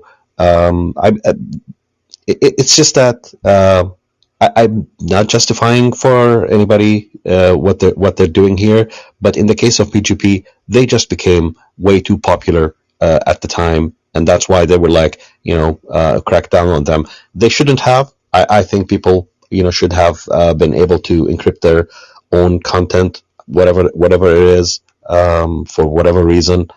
But and people were doing it, but they just became popular and they became the target because of that. This is exactly the pattern that we see, of course, because all the stories that we've had today are connected in this way, because you've got what we were saying about Google before and what we were saying about tax benefits, and then what comes to, as you noted about the technology, PGP not being, possible, compatible with Gmail, etc.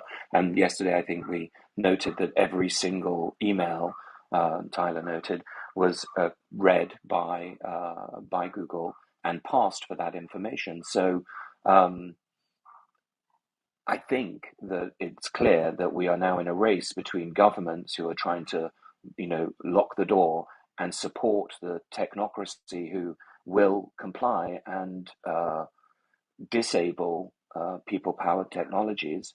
And, I think it is sad that we are not standing up to these breaches of our rights. I Okay. remember that, like, about, it's been enemy of the state, it's been mentioned before, but, it's been 22 years. And I mean, it's still, I remember that, the last sentence, who's going to monitor the monitors of the monitor? And, yeah, I don't know why every single time this privacy thing comes in, we are just get excited about this. Just, it's a reality. It's been reality for 30 years, pretty much. Every single person is being monitored. Like, I mean, it's gone, on the But do we different have to levels. accept it? Do we? It's Why not, should we accept it? Nicholas, it's not about the acceptance of it. The point is that's what the reality is, and is gone from government hands out of in the corporate sector's hand. And now it's like, 5, 10, 12, 20 dimensions now out of it. Like, the moment I actually take out the car, I mean, if you have like a self-driving car, you are pretty much every single minute is being logged into where you are going, what you're doing, and even inside camera is looking at you. Agreed, and You are correlating with your telephone and reporting back your GPS location and correct. engaging everyone that you meet, mapping all of your social network. Yeah, agreed. But And your Alexa and Google Home and everything is listening pretty much everything. So God knows who's talking about the privacy here. It's pretty much like constant monitoring. As I said, it's an antichrist situation. Like pretty much God, like what Tyler was saying ultimately, that soon we're going to be in a situation. The biggest challenge is going to be how we're going to be analyzed. All this data on a right, who particular person. watches the watchman? Who watches the watchman? As That's exactly the 20 years that's the ago, this question. like Well, final that has to be sentence of the people. movie.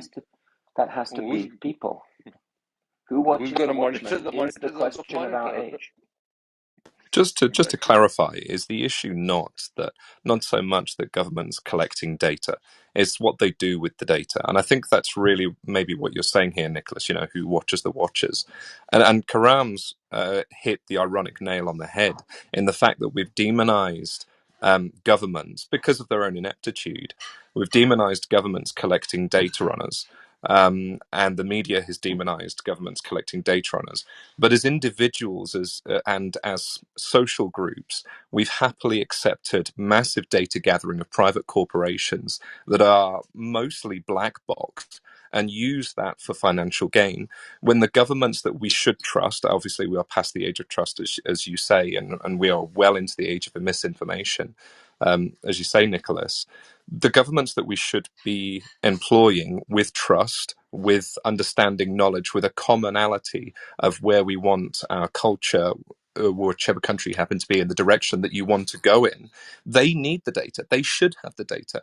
But the problem is that we have a government that doesn't know how to use the data, doesn't know how to communicate properly, and this is probably the same in the UK and through into the US and many other governments. Doesn't know how to implement the data properly, doesn't know how to do it safely, doesn't know how to do it unbiased, It and worse than that, it outsources to it Google. outsources it. Yes, it outsources it through contracts that are financially unbalanced, that are often deeply what's the word I'm trying to find for? Contracts that have deep roots going back many, many years, as in nobody Crony really takes a capitalism. moment. Sorry, Nicholas? Crony capitalism. That's what you're Exactly. saying, Yeah. Darren. Yes, exactly. Nobody takes a moment to have a look at the system and say, does this need to be changed? Because these contracts are decades old and done in back rooms between individuals. But the point is the And clarifying because point I want to politics make. is so polarized that nobody wants to do the job. But You're self-selecting for the worst type of people because, you pay peanuts, you get monkeys, and at the end of the day, that they are motivated by incentives after their involvement because they go straight into government, like straight into Facebook, like Nick Clegg. This is ridiculous. yes, Right. exactly, and we saw But this. Sorry, one moment, Brandon. I'll finish and then I'll mute and shush. And we saw this with Blair as well, slightly more political, but a very similar situation in what he went on to do afterwards. But and BP as well in the UK. But the issue is that the way to fix it is and always has been via democracy and voting. But I would say that we're in a slight downward spiral here where the number of individuals who have the motivation to be interested in this and to deep dive on this and to make their own decisions is declining, and the number of individuals that have the willpower, and I think we forget this. I think in this room, and I've mentioned this before, and in these kind of discussions, we have short bursts of high intellect and passionate viewpoints and whatnot, but the average individual is extremely knackered, and when it comes to trying to pass through the misinformation that's very easily presented to us, when it comes to voting, when it comes to government, people, it's not about intelligence. It's not even about education. I think a lot of people are perfectly, if you sat them down in a room and said, look, these are genuinely the facts. Look, person to person, these are the real facts. They would be able to pass it. I don't think it's an education of intelligence. You're right, It's humans an adhere to energy. conservation of energy principle Yes, applies to yes. everything. It's an And so the energy aspect. conservation of energy, when you're living in the trauma loop and you're exhausted and overwhelmed from misinformation, disinformation, and cognitive Exactly. dissonance, you follow mimetic leaders and you outsource your agency. Again, to Exactly. Katerina's point, once you have perfect information, you can resolve this. But when you have perfect information, you have the problem of who watches the watchman and the fact that all power corrupts and absolute power corrupts absolutely. And then you move into the realm of politics being the elections being corrupted and the systems being corrupted. And you look at this and you say to yourself, well, this is all too much for me. I'm not going to bother. So But I think the sorry. problem is that governments are, they're companies that overpower governments by the money they have, right? There are companies out there that will surpass GDP of numerous countries around the world. And if we like the current system or not, we are still part of it. We are electing them. We have a chance that's built into the system to change things through legal ways. But you don't get into the board of any of those companies. You don't have any say in those companies. The population doesn't have any chance to change anything in those companies. And the problem is, if we let them have the power over all the data and the money, which is way too much, there's no democracy system behind to regulate those anymore. There's no way, because you can just buy all intelligent people in the world, like Google does, and let them like do dumb things. So just that the most intelligent people are concentrated in their power structure. Or you can build smart cities and have all the data from your pee and poop to how you sleep at night and how you look at the TV, concentrated also in those companies, and there's no democracy there. So I think that's the scary part of it. Katrina, that's not true. I mean, that's literally. I mean, democracy is in works. The point is that how much we want to enforce it. I mean, there is a system in place. There is a judiciary. You can actually take a, person a court, like how much data is being accumulated by a particular organization, whether it's the corporate sector or even the government. You can actually write a petition and go to the judiciary and then ask for whatever the data they are actually holding on you. So, I That's mean, it's not. asymmetric, Karam. No one's Yeah, going to do that because of the conservation of energy principle. They're not going to do I it. It's know. too hard. Is But that you But they see, have a really even collective possible? power. I mean, if you look at the big tech companies, they've got multiple classes of shares. Even if you try and buy up the stock in one of these companies, you can't make meaningful decisions. You don't have the voting rights. Okay, and government is the same. If you look at the US or the UK, you have parties that elect their leaders, and it's Hobson's choice. If we look at the UK as an example, you'll see that really most of the policies are the same, as slightly further to the left or slightly further to the right, depending on whether it's the Conservatives or Labour. But actually, overall, they run the country, and I said company, it's a Freudian slip, but they run the country in the same manner, and it's the manner that they were elected to run the country in. And when you see outsiders come in, it's a vote for change. It's a desperate vote for change, and that's always very risky because you vote for the loudest and the most charismatic individual because you want change. You want someone who's forceful and dynamic and who you believe in to change the status quo. So it's really, really difficult, and it's going to get more difficult because over the last 20, 30 years we've had a booming economy. We've had some dips, but central governments and central banking kept interest rates low. And of course, now it's all becoming sort of slightly more difficult for them. They can't continue it any further. And so now we're really going to see, are we going to reach, if you remember that film in the 70s, what was it, Network? I'm mad as hell and I'm not going to take it anymore. There's going to be that sort of moment in the next couple of years where in the West, just normal Professor people, Smith, voters you're will be breaking saying, up. hold on, what's going on here? This was all bullshit. Yeah, you're breaking up a moment there. Sorry, we got most of it, missed the last 5 seconds. I would ask to Nicholas, is the answer to this BCIs?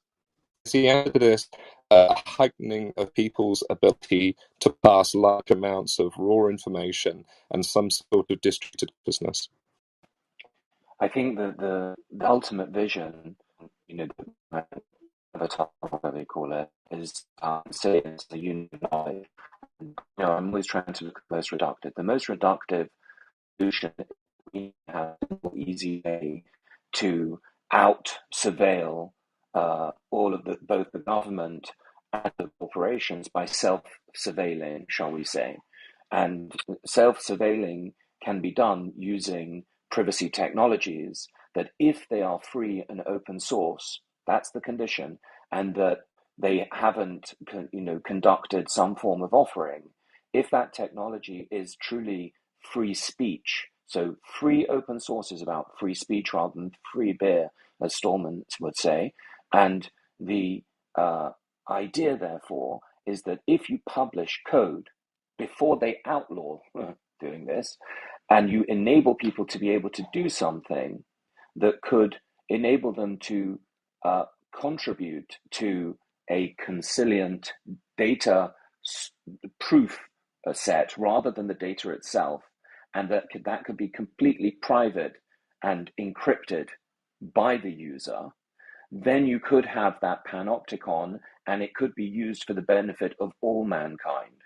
Every government has a reason not to want that to happen, and every corporation that is currently part of the technocracy has a reason to not want that to happen.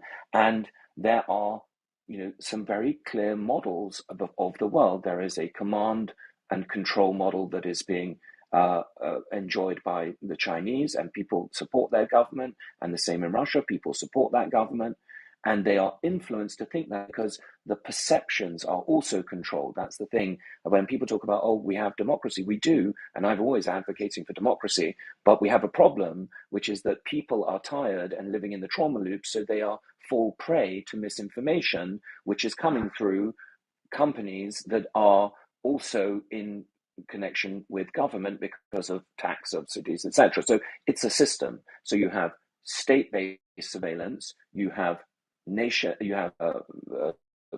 corporate surveillance, and then there will emerge a substrate that will be able to be used by the public. And I believe that the public will see that it is in their best interest. And I think the systems will evolve that we can have, as Katerina said, this better data. And that all we need then to make sure is that it is not owned and controlled by a corporation or a government. That's all we need to do. If we can do that, we have a basis to work on. That's all I'm saying, a basis I of think truth and privacy. Those are the two most important things. Truth being verification of information. So, because But truth is safe. encryption I is think not we the go back solution. to the God algorithm, to be truly neutral and unbiased and so on. We come back to the God AI. I think it to work really purely. I can't believe that I'm saying this, but you maybe have to do it completely independently from humans, actually. So I would Right. I actually was take thinking that. take the I was thinking take that same thing. That's what software is. It's a Right. protocol. That's why a protocol is the solution. It has to be a people-powered protocol. That's the most important thing. But that's exactly where you get to when you start thinking about these things and building these systems. Is Right. it needs to be independent of any corporation or government and people-powered, effectively people-owned, so that Right. everybody has self-evident truth. That's the Declaration of Independence says we hold these truths to be self-evident. Today, there's nothing that is really self evident. We need to put that back into our lives by having a digital declaration of independence that gives us self sovereignty as a root of trust. And then we collect attestations like we collect memories. Well, much more accurate than our memories, in fact.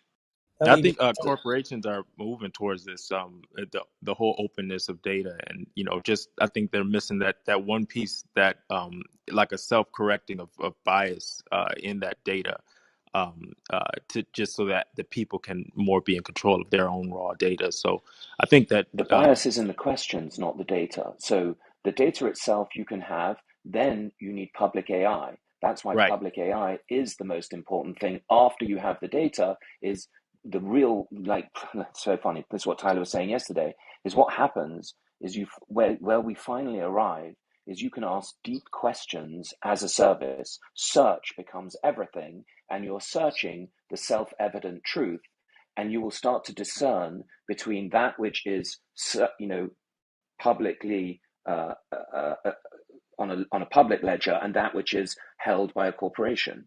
That will be, and that which is held by a government, and you will have the accurate record of you right. as attested to by your peers as. So a couple of points here. You don't actually need AI to do a lot of the work involved here, provided that any AI that that is used, the output of that is discrete easily understandable um, results or algorithms that a human could, comprehend without too much difficulty. The main point, though, that I wanted to make is that this what's being described here could also fit in very well with a concept that I've been developing concerning the safe control of highly advanced, highly powerful manufacturing technology, which could be used for immense good, but could also, like any other powerful technology, be used very destructively, and it would be a real problem if anybody could basically 3D print a doomsday device in their garage, for example. And a major part of the answer to that is, and I discussed this with David Brin, the originator of radical transparency, and he described my version of it as super radical transparency, where anybody who has access to such technology is really open to all manner of inspection, and that, while not a complete solution to the problem that I'm mentioning, is kind of a pillar of that. But it fits very well with what was being described. And of course, people who are concerned about privacy will have a lot of concerns about that. But when you take this all the way, and you further subject corporations, which earlier were referred to as black boxes, and also also treat governments in the same way, where they have the responsibility and the burden to make themselves highly transparent. That is an entirely different world. But Ally, when you say that AI doesn't have a role in it, I mean, what are you proposing? Because I mean, the sheer amount of data available now is not humanly possible to actually analyze it. There has to be some matrix to it, and that's where AI steps in to actually analyze it, and then modeling and training of it.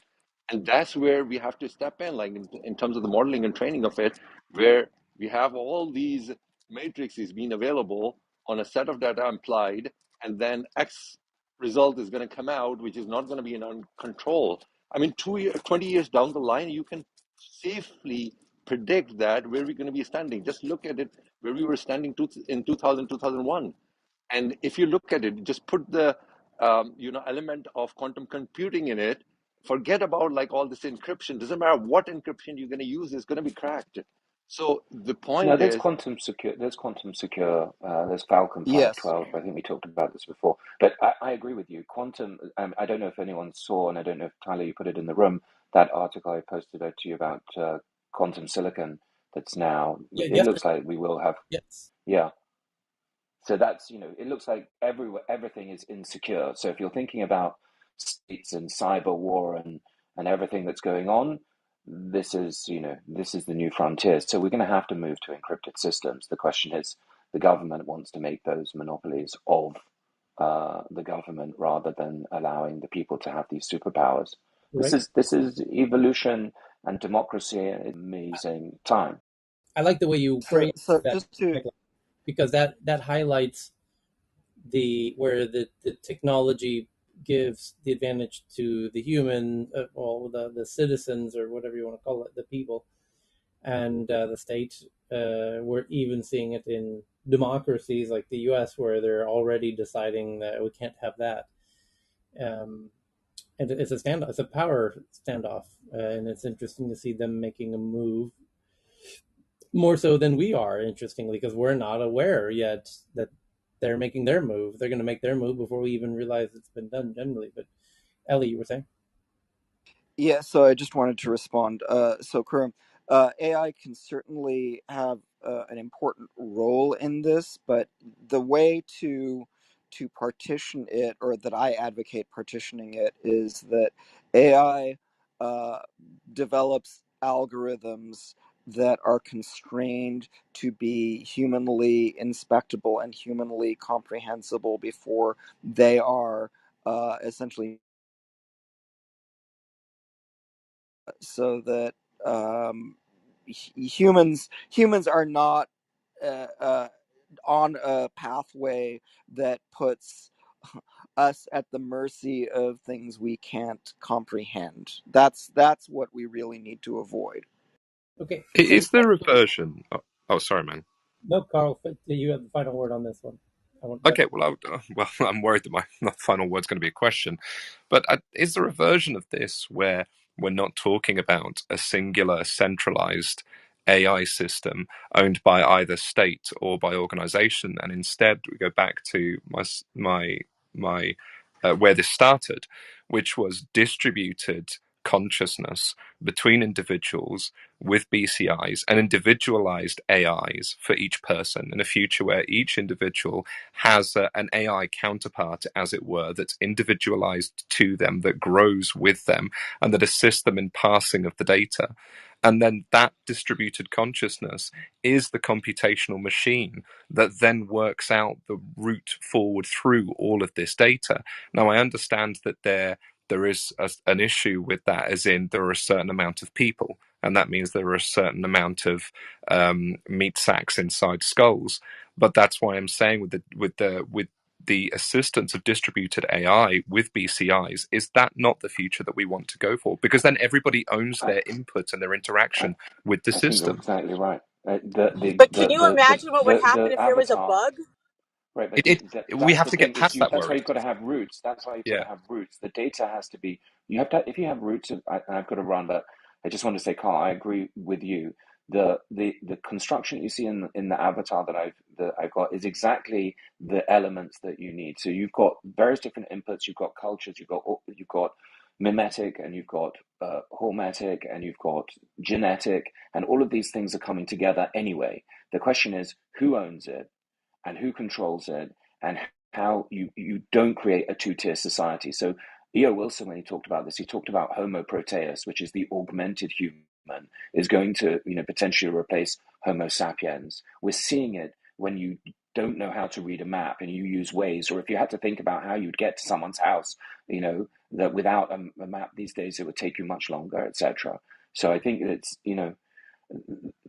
these technologies are inevitably coming. We just have to make sure that we have control of our digital rights, and that we are able to elect the right leaders using accurate information and refine our systems. But I'm sorry, It's just the only way but I that I agree can with you. see that we become the singularity as opposed to becoming It, victims of the singularity. that's right. That's exactly right. I want to. Check out the PTR. There's a thread on it as well. I got to run. Speak to you I got to soon. blast Thanks, Carl. through a bunch of tweets here real fast. There's researchers have developed an AI-based anti-infectious disease robot capable of sterilizing crowded places. South Korean researchers developed an AI-based smart robot that can go into very crowded venues and start sterilizing the shit out of it. That's kind of genius. I love it. So the next one is, thank you to Poppy for that one. The next one is that from the Washington Post says that every employee who leaves Apple becomes an associate by title. That Apple is retitalizing, if that's a word, every former employee to be an associate. And the question is why? And some of the quotes in the article say that basically in doing this, um, it it makes they're doing it for their own interest, obviously, so that you can't really search for people who have domain expertises inside of Apple. You can't search LinkedIn, for example, for some senior role at Apple, because everyone becomes an associate essentially on their way out the door. And then they tried to ask Apple why you're doing this, and Apple gave some very word salad answer that means nothing, as you can imagine. And it's quite interesting. It says, quote, doing this severely limits the ability for ex-Apple employees to verify past employment, especially if they left on bad terms. It essentially forces former employees to stay in Apple's good graces for those references as verification. Next Wait, is, they can't do that though. They can't do that. I mean, they can't put conditions when someone leaves. They don't get to put conditions like you don't have to call an associate or something like that. And they can't put conditions on whether or not you get a verification of prior employment. I don't think they are. What they're doing is changing your title the day before your last day while you're still an employee. The Alexandra has the next one, which is states get the go ahead to build electric car charging stations. The Biden administration approves a $5 billion for states to put EV chargers every 50 miles on highways. And then the next one is, and it was Jeff G who had that one about the Apple employees. The next one is Intel announces Bitcoin mining initiative. Intel's boss penned a blog post that officially announces Intel's plans to enter the crypto mining blockchain market with a roadmap of specialized energy efficient accelerators. There you go. Next is an ancient language, in fact, perhaps the most ancient language, has defied translation for since people discovered it 100 years ago. Can AI crack the code? Machine learning can translate between two known languages, but could it ever decipher those that remain a mystery to us? Like the in the what was it, the Indus Valley languages that where civilization started, where they have the earliest examples of written languages that are not translatable because they kind of exist in a bit of a vacuum. But potentially AIs will be able to bridge the gap. The interesting concept. We'll be able to solve what those ancient languages were talking about. The next one is a company called Micropsy raises $30 million to retrain industrial robots using human demonstrations. Meaning, and this is profound, we can now be able to train robots just by saying, hey, watch what I'm doing, idiot, as a human. And then the robot says, oh, okay, gotcha, sailor. And now can mimic based on it's a new way to program robots in a very intuitive human-like way. And as you've heard me say multiple times, that's going to be one of the keys is the programmability of these robots, because once that becomes incredibly simple, that will further enable and exacerbate the robotic revolution, which is on our doorstep. The next That's is what I said with Tesla and Neuralink. If they would combine those two technologies, they would for sure be on the fast track of creating real humanoid robots that act like humans. If they would just record brain activity also during what humans are doing and training their own robot based on that, that would be very. a company out of Israel called Deep Dub raises $20 million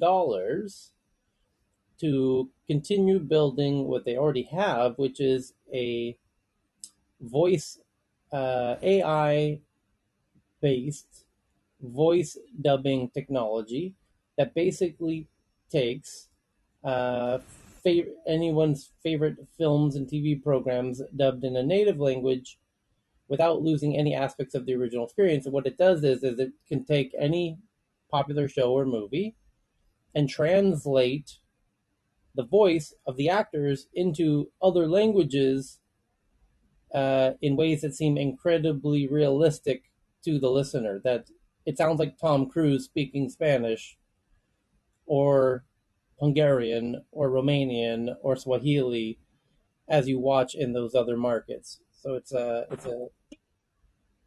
Do you know if they're trying to do like local dialect slang, like colloquial language, or are they doing word for word translation? Because that's usually the problem. Is word for word translation doesn't actually work for most languages. right. I don't think they're. I don't think the translation part is their part. I think they're Can I doing. see the article, please? Because Yeah, it's not on top of it. yeah. I'll pin it right now. Um, I believe that because translation is a totally separate technology from the voice dubbing, and I believe that they are a voice dubbing technology company, not a translation. They don't want to compete with Google, who's already doing a bang up job of that. So from what I can gather from the article, their specialty is the ability to take that translated text and make it sound like Tom Cruise is speaking his own translated text in other Yeah, languages. so it's deep fake but voice. So you Yeah, I just was take gonna say that's all the their sounds tech. that Tom Cruise makes, and then you're able to replicate that in the way that someone speaks, but in Tom Cruise's tone. Yes, it's pretty. Yeah, it's pretty a viable I mean, thing. is that a yay for that technology? Because really, all they're doing is creating better deep fakes. Right. Yay! Yes, it is a yay if you've ever listened to films in other language. If you've ever spent any time in Poland, for example, where do we have any Polish friends on stage at the moment who can verify? I can tell you from experience that every show and every film, the voice of all the actors in the show and the film are one man. Not there's only one person in all of Poland who does all the voices for every character in every TV show and every movie, which makes it very confusing when you're watching the film. Who the fuck is talking? Because it's one guy doing all the voices, I and yet, cannot imagine the damage that that does to people's inner monologue, because I've listened to audiobooks before and I've come out the other end and I've been thinking to myself and I've gone, whoa, it's in the voice of the guy who was doing the audiobook. I've spent way too much time listening to his voice. I cannot imagine what that situation does to so Polish people's inner monologue. rather than Well, why listen, don't they just rather hire than more listen people to, to do the voices? rather than listen to the 10-year-old actress being dubbed by a 50-year-old man, you could actually have the 10-year-old actress's voice done in a different language, for example. This is of special interest to Netflix as well, because obviously they have their transferal program, things like Money Heist, for instance, which before Squid Game came out was for a very long time their highest grossing. In fact, it almost got canned in the first series until it was a small success. They moved it over internationally and let people outside of Spain, I believe, get exposure to it, and it just exploded. And it became, again, it was only knocked off that perch, that pedestal by Squid Game. But they do that all the time. There's Norwegian films all the time. There's Polish films coming through all the time. There's a huge amount of Asian films, dubbed Asian films, that they not propagate, but promote across borders. So this is going to be really useful for them. Yeah, Tyler, if you look at it, I think it's quite interesting because when I look at technologies like this, I just think of the corporate world. I think of what it can do to the hybrid workforce. Okay, so if you can integrate APIs with DeepUp and like a Zoom or a Teams, the possibilities are endless. With what can happen. You can sit in Kenya and then you are doing presentations in local language in South Korea or in China, and then the audience is none the wiser. You're speaking the language from your voice in your own intonation. I think it's quite interesting. Yeah, that's the real time version. We'll get there eventually. But you're right, that'll be amazing when we get there. The next is from Katarina. That OpenAI chief scientist says advanced AI may already be conscious. OpenAI's chief scientist has admitted what we all fear, that artificial intelligence may be gaining consciousness already. And the next is from Great. JT. If somebody could just explain what consciousness is, that would be grand, because we've been trying for 2,000 years and we're still not there. The the next one is from JT, that order real food in McDonald's metaverse restaurants. The fast food giant McDonald's plans on opening a virtual restaurant featuring actual and virtual goods inside the metaverse, which I kind of love that. You can order the food inside the metaverse store. But so to clarify, you can sit at home in your underpants, stick on a headset, go into the metaverse, visit McDonald's store, purchase real food, get it delivered to your house. Barely have to don't even take the headset off because of pass through. Open the door, collect the food, then go and sit back down. Lovely. One of the Precisely. best use cases I've seen of this is when the non-ably bodied are using this and able to see real environments. So if you've got like a mental disorder or something like that, and you actually want to be outside, but you all of the synapses in your brain is it fires too much or it gets too excited in the actual environment. So testing and training yourself to be outside for those type of things is a good shout to me when I look at it from that perspective. Great You call. know, the real That's use case great. is it's trying on new clothes, walking onto the departmental store, like you go into whatever, Target, whatever, and then just pick up clothes and then put it on, look yourself in the mirror, and then just check out and come. That's going to be delivered to you. So that's one of the startup I'm actually working on, and that's actually showing up very nicely. I mean, food is one thing. I mean, obviously that you don't have to actually even go. You can call up and I don't think, I mean, while you're passing on the street and then all of a sudden you feel hungry, then you can do that. But clothing store is the one which is the practical case here. I agree with Kuram. I think Well, when the you thing here is that it's JT speaking on the Twitter side. It's not so much we're going to see brands enter the metaverse. That's sort of inevitable. I've been saying it for the past year already. Nike got into it. Adidas, that changed the game. McDonald's is obviously going to bring the attention of Burger King, Wendy's, etc., etc. Commerce in the metaverse is a no-brainer. The idea here is not that brands should be going in there just for commerce, right? That's definitely going to bring in the money. It's really about building an experience out and really telling their story and being able to captivate people at a much younger age. Down the road right now is mainly adults, but most of these experiences are really sort of game based kind of environments, and so they're really trying to tie in, the virtual aspect with the physical aspect here, because you're obviously going to get the opportunity to not only purchase the product in the virtual world, but also get this cool experience that you're not able to do in the physical world, mainly because of limitations, and opens a lot of opportunities for virtual real estate, which McDonald's is in, but also tying in the whole aspect of the blockchain. I'm pretty sure they're going to get into some form of metaverse that is on the blockchain that is NFT powered, uh, perhaps Decentraland or Roblox or Sandbox, one of those three.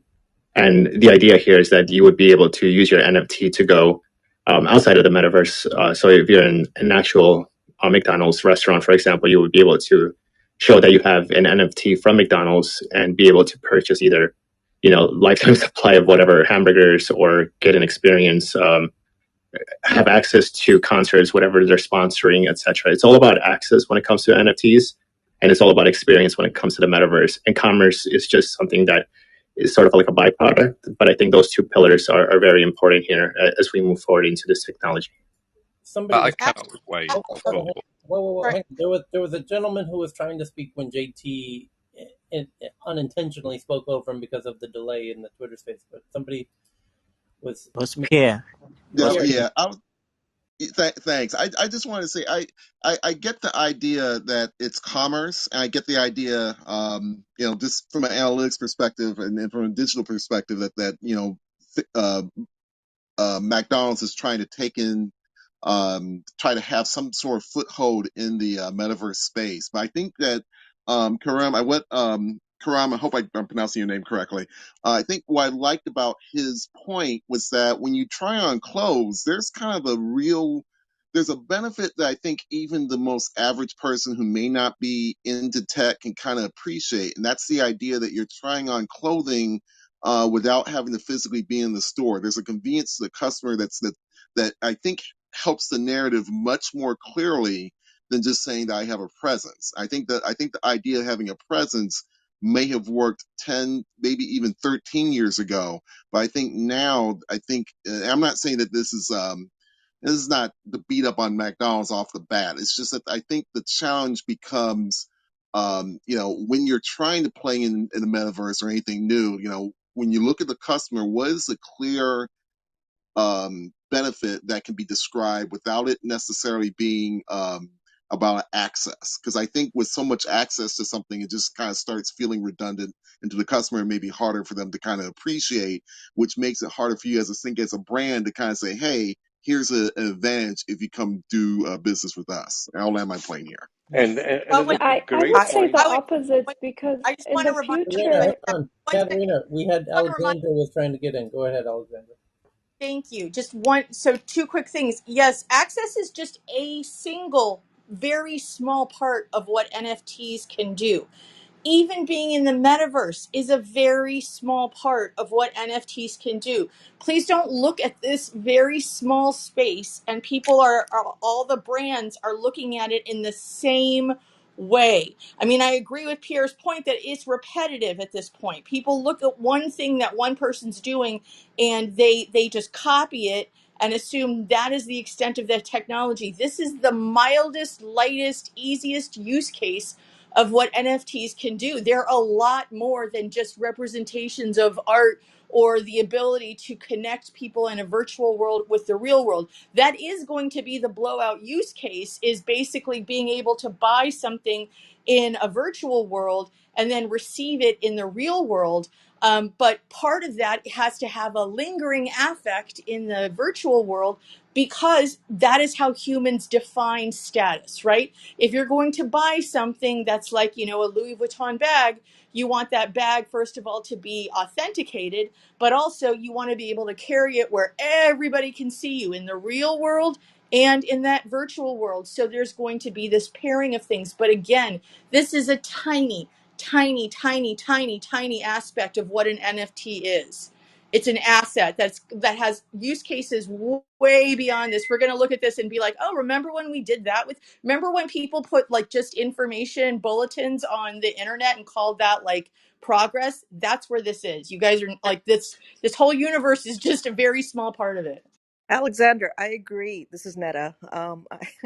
I agree with what you're saying, and I got to tell you, I read that article earlier, and for a second, I was like, "Oh, that's cool." And then I thought about it. I was like, "What's cool about it?" It's like I could do the same thing right now. I mean, I understand you got to get in the game. You got to say that you're also, you're part of this game that's going on, and we're on top of it, like all the other brands and companies. I get that, and I understand the whole marketing and the promotion world. I totally understand that.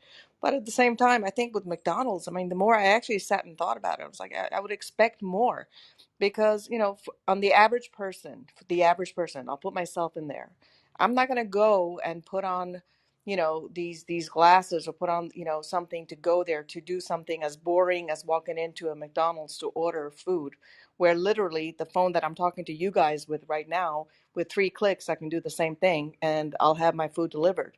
So there's got to be something special. I mean, coming from McDonald's, it's good that they're saying that they're kind of edifying it and saying that, okay, we're gonna we're in the game as well and we're gonna do this. But I think something cooler can, I don't want to be Debbie Downer on this, but I expected more from a big brand like McDonald's to say that, it reminds me of that. I don't know, some people may know the social media guy, the one that kind of points the obvious, some people take the long way of doing something and he just kind of comes out there, just kind of looks and he goes, here, this, it could be done like this. So simple.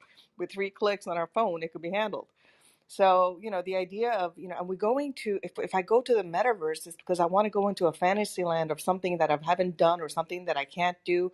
And I understand, I'm sorry, I don't know the person's name who just spoke about, other people that may have um, uh, health issues or difficulties and they can't go there. And this is sure, I get that.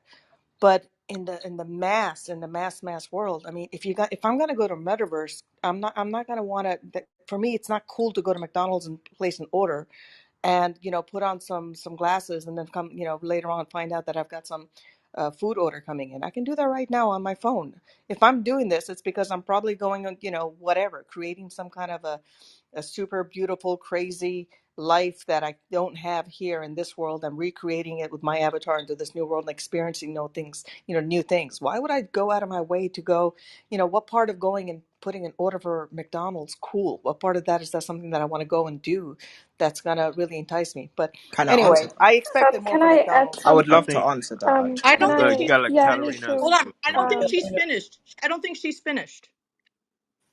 I'm finished. I'm waiting for my order. Yeah, Katarina was going. So Let I I her just speak. wanted wanted to to answer say that. that. Hang on, Um, Katarina was trying to get in before Yeah, Alexander. thank you.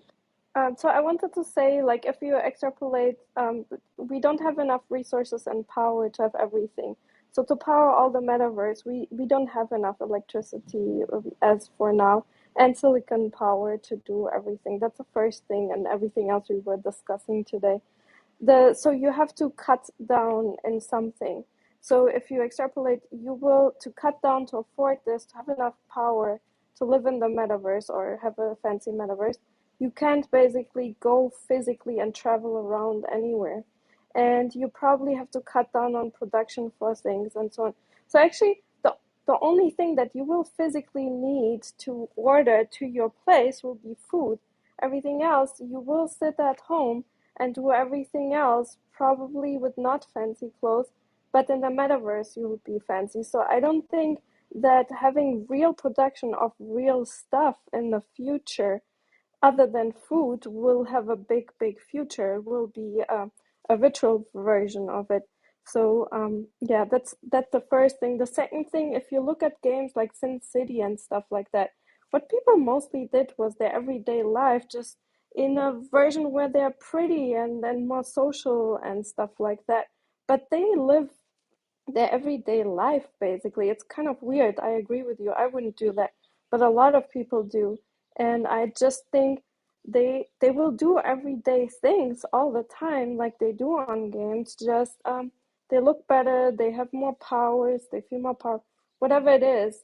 And I think for the real, like for the movie Matrix, I think the version that we got put there by robots won't be true. I think we will do that to ourselves to cut down on costs on everything else so we can live in the metaverse as much as we can. So I think we will do that to ourselves so We got to to move on. be in those The next one is related from Larry. Sends in this one that in Atlanta, Amazon's Scout, which I'm retweeting right now so that you can see it. It's their copy of Starship Robotics delivery robot, sidewalk delivery robot, the little six-wheeled, dog-sized delivery system. So Amazon Scout and Starship robots could become widespread with the new Georgia regulations, and really based in Atlanta with Amazon, and they're going to go big with this. So that McDonald's order from the metaverse will either come through that, or we read the headline last week that Google's finally bringing their autonomous drone deliveries to America, which should really cut down the delivery time for Starbucks and McDonald's and the likes. So, yeah, we got that. And then the next one is from Hassan that thousands of protesters have headed towards Paris today, on Friday, in a Canada-style convoy from across France. Armored vehicles have been deployed in the city to greet them, kind of welcome them to the City of Lights. And the next one is that Booking.com cuts thousands of more jobs, outsources customer service. Hotel and hospitality house booking service Booking.com is cutting thousands of jobs, etc. And the next one is from BB that Yahoo Japan is doubling down on remote work, telling its 8,000 employees that they can do their jobs from anywhere in Japan, and that it'll pay for their flights to the office if they need to come to the office. That could be huge because people do very regularly 1 hour commutes to work on the trains in Tokyo to go to. I know where Yahoo Japan's office is. It's fucking across the street from my old house in Roppongi, Tokyo Midtown Tower. Flight and Shinkansen, right? Well, my point is that a lot of people live out in Sakuragicho in Yokohama and out on the Chuo line, in Tachikawa. And because even if you stay in Tokyo, the commute can be 1.5 to 2 hours one way. This can actually bring you all the way to Kyoto. Right. Well, if you are Shinkansen. The point is that you don't need to come to the office anymore, and that is huge for people in Japan because an hour and a half is a very normal average commute time. So you're in each way. So you just saved 3 hours per day ostensibly. For some people, 4 hours per day. So that's quite a big deal. The next is from JT that the Quest 2 Super Bowl ad swaps headset's Oculus branding for Meta logo. Oh, So they're going to be showcasing the Meta logo during the Super Bowl ad. Is that what you're saying, JT? Instead of the Oculus logo, they're officially rebranding for the Super Bowl commercial. Yeah, we're starting to see a huge rebranding. Well, it already started, but they still have to fill in the holes wherever possible, and they're really pushing the Meta Quest sort of name here. They're really trying to move away from Oculus, and a lot of the Oculus sort of, I guess, originals, the ones that really loved Oculus, are trying to salvage that name. And I think a lot of people who have the old Oculus with the actual logo on it is probably gonna keep it as the memorabilia piece, and is gonna be very valuable because they all hate MetaQuest, the name. Mm-hmm. Also, JT shares that Snapchat has plans for the Super Bowl. Snapchat's big plans is augmenting the Super Bowl, a field day of experiences enabled by Snapchat, partnering with Verizon, Uber, the NFL, DraftKings, Doritos, Cheetos, and Nissan for the Super Bowl. Snapchat, and then Katerina shares one that the clearance of protein linked to Alzheimer's is controlled by the circadian cycle, meaning the study underscores the importance of healthy sleep to prevent the Alzheimer's-related protein from forming clumps in the brain. So make sure you get enough sleep so you don't get clumps of protein in your brain and giving you the Alzheimer. Katerina also has the next one from NPR that a top You researcher. got a brain. You got clumps. One one quick thing. Did you guys see? And this is random, but just because you were talking about the Super Bowl, did you guys see that Snoop Dogg bought Death Row Records and he's releasing something? Yes, It's going to be part of that show. Did you see that? It's like I'm Karma. excited. Total I karma. know, I know. His new album is dropping, and I think he's performing at the Super Bowl with I think his wait, like wait, Isn't it Foo Fighters performing in the metaverse for yes, free? but I think you mean the Snooper Bowl. the Snooper Bowl. Right on. And it is the most heavily betted, I don't know what the word for that is, bet on, whatever, Super Bowl in history, just because more people can, I guess. Guess who's favored? Like the Bengals or the Rams? The Rams. I'm going Rams. to the Super Totally Bowl, but favored. I'm I rooting can't for the believe the Bengals. Bengals are Go in it. Bengals!